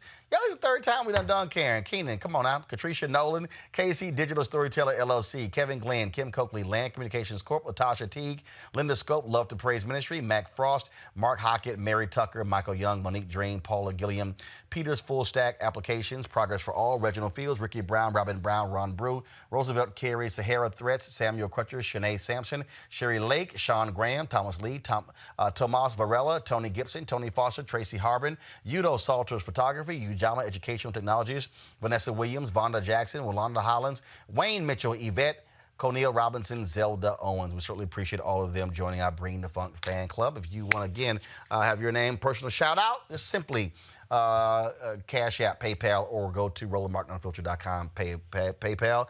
Again, our goal by the end of the year is to have 20,000 people joining our Bring the Funk fan club at $50 or more. And we certainly appreciate all that you do to make this possible. All right, folks, y'all seen him. His comedy special. You've seen him in Soul Plane. You've seen him in other movies. And lately, for the past 6 weeks, he has been absolutely ignorant on Instagram, late at night or early in the morning, depending upon where you are. Comedian Godfrey's in the house. What's up, Godfrey? What up? So, so glad you are here. First of all, what are we talking to you on? FaceTime, Duo, Skype, what the hell? This is Duo. Okay, because Lord have mercy, my people said Godfrey's driving us crazy. He don't know how to do Skype. He don't know what he does. It's not about knowing how to do Skype. You guys are on some old stuff. You need to be on Duo or Zoom. What? Why? See right there. Y'all on dial-up. No, we're not. They don't dial up, like right there. I heard your notifications. You ain't turn your damn notifications off. I heard that loud ass buzzing. Beep, beep. See? That's to let you know I got things to do. Oh, that's let you know. You ain't got a damn thing to do. You've been sitting in that same chair for 6 weeks. That's why you go live at 2 a.m. and you don't get done till 7:30. And sometimes you be with me. Look, I stay up. I've been sitting going like Godfrey has every night. Instagram tired of you. They gave me 4 hours straight. But hold on, but did that? What happened on the night? For 3 days, we couldn't access you. What the hell? I'm like, I don't know what it was. Listen. You know what? We keep saying like we thinking the government be stepping in sometimes. So what have you learned? Because you had like a lot of direct contact with your fan base for the last 6 weeks. What have you learned the most? What have I learned? I learned that that they need us, especially through just the importance of entertainment. You know, a lot of times we know entertainment is important, but it really this time really, and not to sound corny, but this time has really shown that entertainment is so important for times like this. Like, we literally are carrying a lot of this weight on our shoulders by like filling in these hours. You, me, all these different comedians, musicians, the different battles. Look at what D Nice has done to the internet. You know what I mean? Look what he's done to social media. Like, entertainment is really that important in the world. You know what I mean? Mm-hmm. Mm-hmm. And just the fact that I'm consistently talking to my fans and consistently talking to people, keeping them up. A lot of people, you know, their sleeping cycles are all messed up. So people are waking up in the middle of the night like, I don't know why I'm up, because nobody knows when this is going to end. Everybody's used to a routine. Now, I don't even call any day Monday, Tuesday, Wednesday. I just call it day. There's no rain, there's no sky, there's no sun, there's no sat. It's just day. I mean, you're absolutely right on the time thing, because look, dude, I'm 4, 5, 6. You know, I'm like, all right, I'll wake up at 11, 11:30, 12, 1. And you go to bed so you don't feel like a loser. And so I was sitting there like, the other day, I was like, damn. I'm like, is it Thursday? Do I have a show tomorrow? Right. I was like, right. I'm like, oh, no. I'm like, it's Wednesday. I got 2 more. I got Wednesday, Thursday, and Friday. Yeah, it's because everything is totally thrown off. So I got to ask you, dude, what the hell is up with this thick ass, like the pizza man mustache you be putting on? What the hell is that? Oh, let me find it. Like what the hell? I just found that mustache. You know, sometimes I'll go to if I have ideas in my head, I'll go to a costume shop in New York City, and and not even during Halloween, just regular days, and just to find little stuff, because I'll have ideas in my head to say, yeah, this will be funny. This will be funny. You know what I'm saying? Mm-hmm. So what? That's the mustache you talking about. So that's right. That's all you do. You just put it on. I just put it on. And is it like a character that goes with it? It depends. I can be like, hello, my friend. I love your show. Roland Martin. I watch your show all the time. My favorite. I love it. It just looks right. You know, it don't have to make sense. You feel me? No, I don't. I actually don't. You know what, Martin? I don't need that. I'm just trying. I don't need that from you, man. I do different stuff. I think you've seen, like, listen, man. I do all kinds of stuff, man. I don't care. So, son. So I've seen you and Jay Farrow go at it. Right. Y'all and the whole impersonation. So we're just talking about Kitty Couric whining and complaining. Really? The bozo, really? Okay, and now we're playing with filters. No, hey, man, don't make fun of clowns. They work hard too. Oh, I'm sorry. I know. So you're doing your Trump impersonation. You're orange. I got it. Okay, I'm just exactly. Yeah, I nailed it. There we go. This is my favorite show. I swear to God, you have the best show ever. Your show's incredible. Everything else is fake news, but Roland Martin, I respect you. I really do. I respect you. I think you're real. You're the best. You know when I first after he won, they had an anchor meeting at the White House, and I was there, and he walks in, all the other anchors jump up, Mr. President, and he walk up. I'm sitting there, and I'm like, I can't call him Mr. President. I'm like, he don't respect the office, and so everybody jumps up and moves toward the president. I backed up. I'm like, well, he got. I was like, he got to walk this way anyway, so he got to come around to the table. Yeah. So I hang back, and dude, they all walk up to him and shaking hands. Good to see you. Good to see you. Shaking hands. I'm like, I can't. I'm like, damn. Did you shake his hand? I said, Mr. President, Mr. Trump. I'm like, I can't go with that.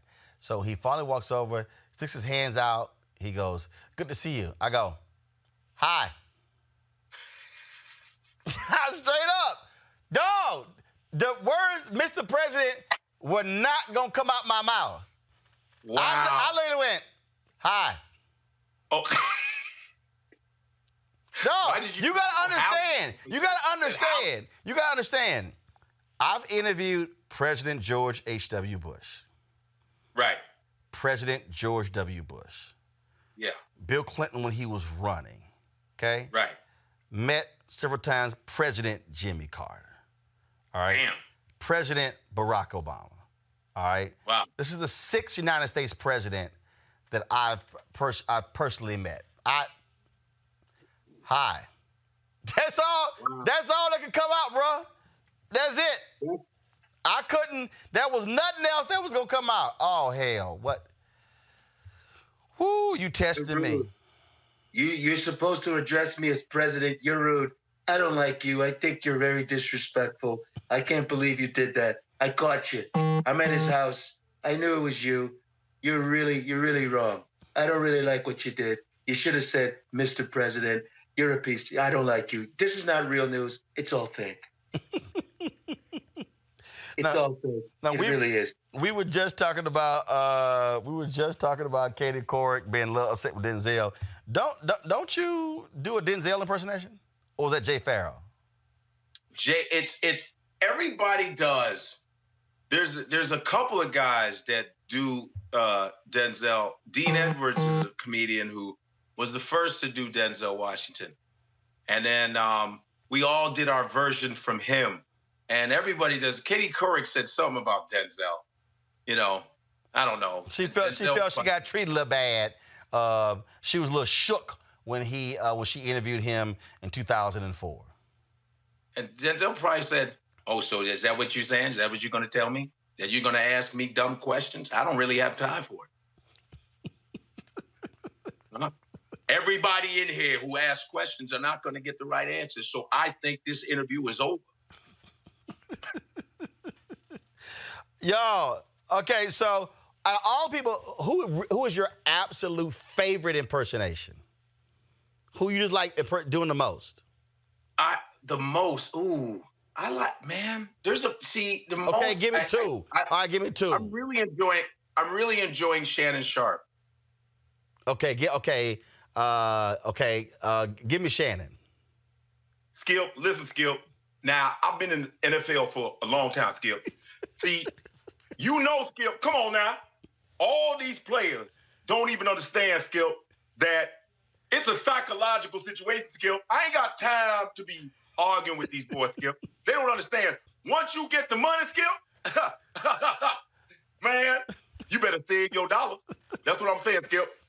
I say it all the time. You know what I mean? That's my favorite.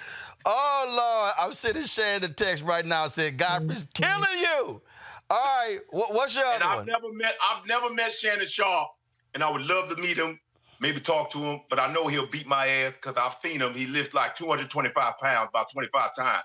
So I won't be doing this in front of Shannon Sharp. All right. You said there was another one. What is it? Richard Pryor, but you can't use profanity on here. Dog, the show's called Roland Martin Unfiltered. Oh, damn. It's my show.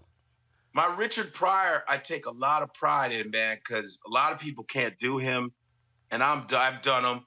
Man, this is some funny shit, Jack. You ever see Roland Martin? That motherfucker bad, Jack. Goddamn. Roland don't give a fuck about nobody, Jack. Did you see him talking to Trump? Shit, that motherfucker dissed the shit out that motherfucker. Yeah. Because you know a nigga don't give a fuck, Jack. No, everybody else say, Mr. President. Shit, Roland Martin said you can suck my dick, Jack. Now you straight ignorant. See, now you nail Richard. But you ignorant.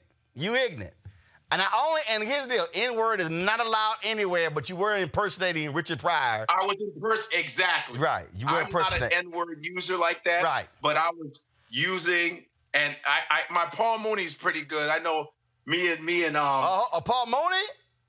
Yeah. Okay, I gotta see Paul. You niggas, I told you niggas wasn't listening. I knew exactly what the fuck. Donald Trump is a nigga. He's a nigga. He's doing nigga shit. I told you. He's crazy. Somebody is smoking crack in the White House. That is Paul Mooney. And here's the deal. Paul Mooney does not care about using the N-word. If you look at Bernie Mac's bit in Kings of Comedy, the one that closed, Paul Mooney will use the N-word 78 times, don't care, and that's in a 3-minute conversation. Yeah, he said, I'll say nigga till my teeth gets white. Nigga. Right. That's actually one of his bits. Paul Mooney is, if people, here's the thing, here's the issue with Paul Mooney. Paul Mooney is so raw. Yes. You sometimes can't figure out, is he being funny? Right. Or is he serious? And so you like want to laugh, and then you like, I think he's serious. I think he's serious right now. I think, but comedy is, I think he's, let's put it together, furious. Funny and serious. He's furious. Almost sounds like furious, but furious. Because he's being both, man. Yeah, I mean, I'm talking about, Paul Mooney's comedy makes you go, oh, damn, I think that was too hard. I think he hit too hard. I think he was, I mean, I mean, when... He hits hard. He body blows. And but here's the thing, it's so funny, though. Right, but I'm saying, Paul would make you so uncomfortable because you're like, okay, I want to laugh, but that really hit them real hard. So And then Paul will always do this. Oh, look at you, house niggas. House niggas are afraid to laugh. You niggas are just, oh, you scared niggas. All of you are scared. Yeah, right. He would. So now you like, okay, damn. Now he included all of us in this. Let me tell y'all something. Paul Mooney performed with Dick Gregory. It was a concert in Essence. It was during Essence, and it was at one of the hotels, y'all. And Paul did not care that people paid for this VIP line. Paul, look, I don't care. No pictures. No, hell no. No pictures if you don't buy a CD. No, hell no. Put your damn cameras down. Put your cameras down. And then he grabs the CD. He's kind of like, nope, no pictures, no, unless you buy a CD. See, CD, $20. $20, CD is $20. And he's blocking his face, and he's sitting there, dog, he is going. And I was sitting there, and I was like, damn, Paul, the point, you're trying to encourage them to get the CD. I don't care. Then Dick Gregory is sitting there. Dick Gregory ain't sitting here tripping. Dick's sitting here signing autographs. This fool takes the CD, put it in front of Dick's face. No, hell no. No photos for Dick, no selfies with Dick either, unless you pay. And I'm sitting, and Dick is just sitting there signing. Doc, I'm sitting here, I was like, yo, he was crazy. So let me show y'all at home watching this, y'all.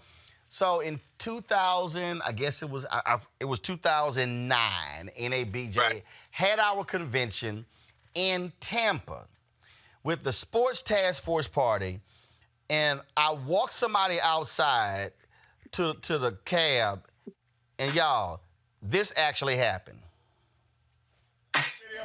Oh, hold on. Go, you gotta go over here. There's a wide angle in. This is Godfrey and Roland Martin. I finally get to meet Roland Martin, the Stephen A. Smith of CNN. Holding no punches. Did you call Shannon? Killing him, son. No, word up. He is the voice, yo. CNN, killing him. Woo! Oh, man.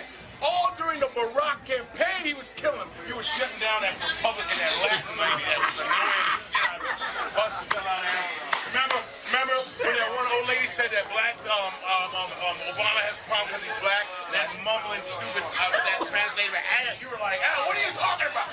You have people fumbling all the time. They let you breathe, man. They let you. Oh, you know your stuff. No, seriously, yo, man, I have no problem giving props. Brothers don't do that enough. I have no. You're the fucking. He's amazing. He's the greatest, y'all. In close. See, he's getting his own show, son. And when you do, I need to be on it. I'll just wear a shirt, Roland Martin. So I'll just be in the back like this. Yo, Roland, I'll just be in the back like this. Yo, I'll just be in the back like this. Every time you say something, I'll be like, yeah. Hell yeah. Yeah. Oh, man. Every time, I'm telling you. You are the baddest dude on. If I don't see this on air, I'm going to be very upset.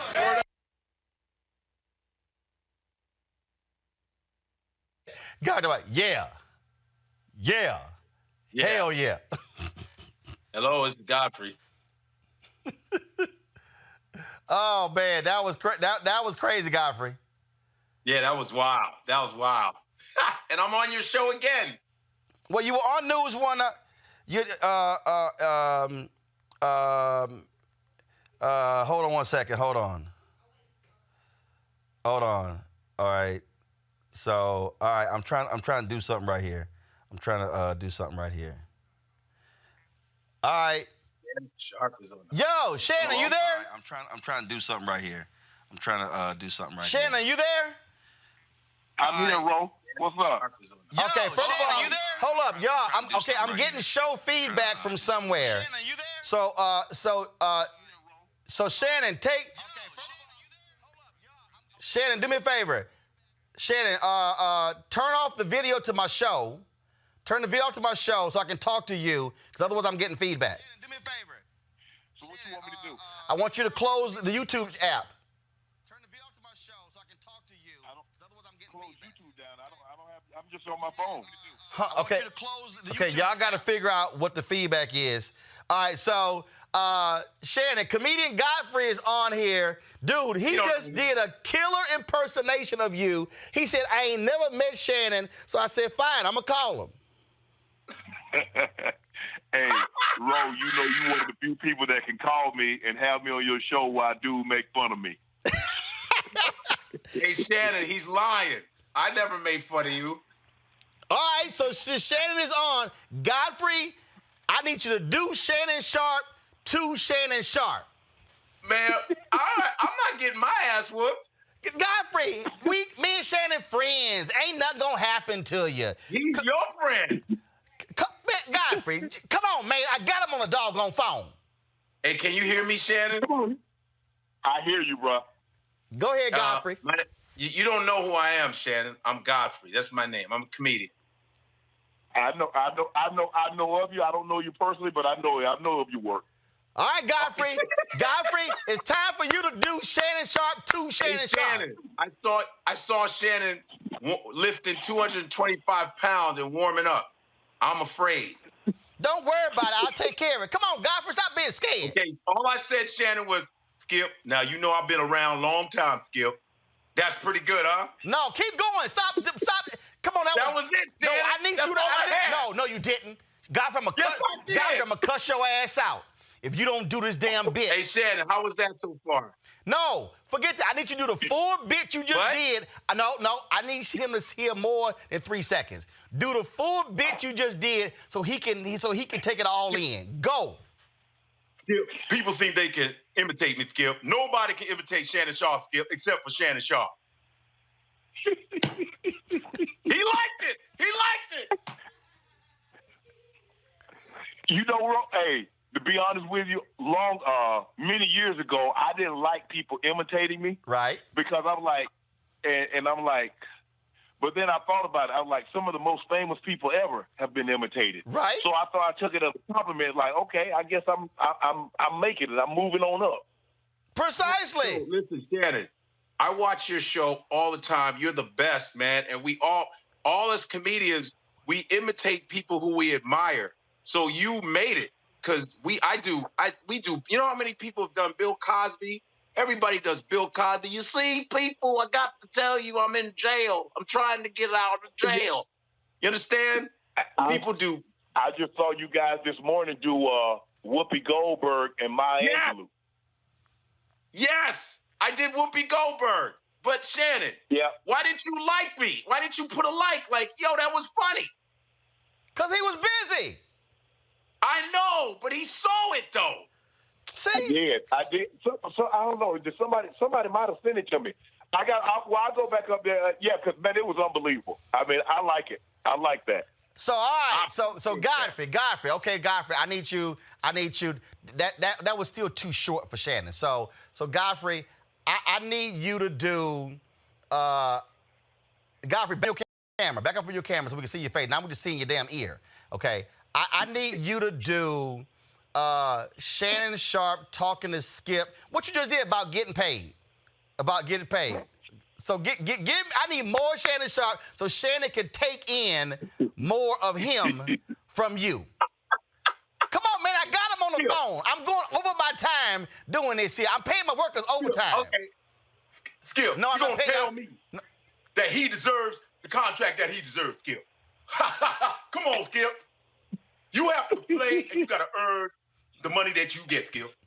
I ain't got to say this. I've been around a long time, Skip. I know what I'm talking about, Skip. Boom.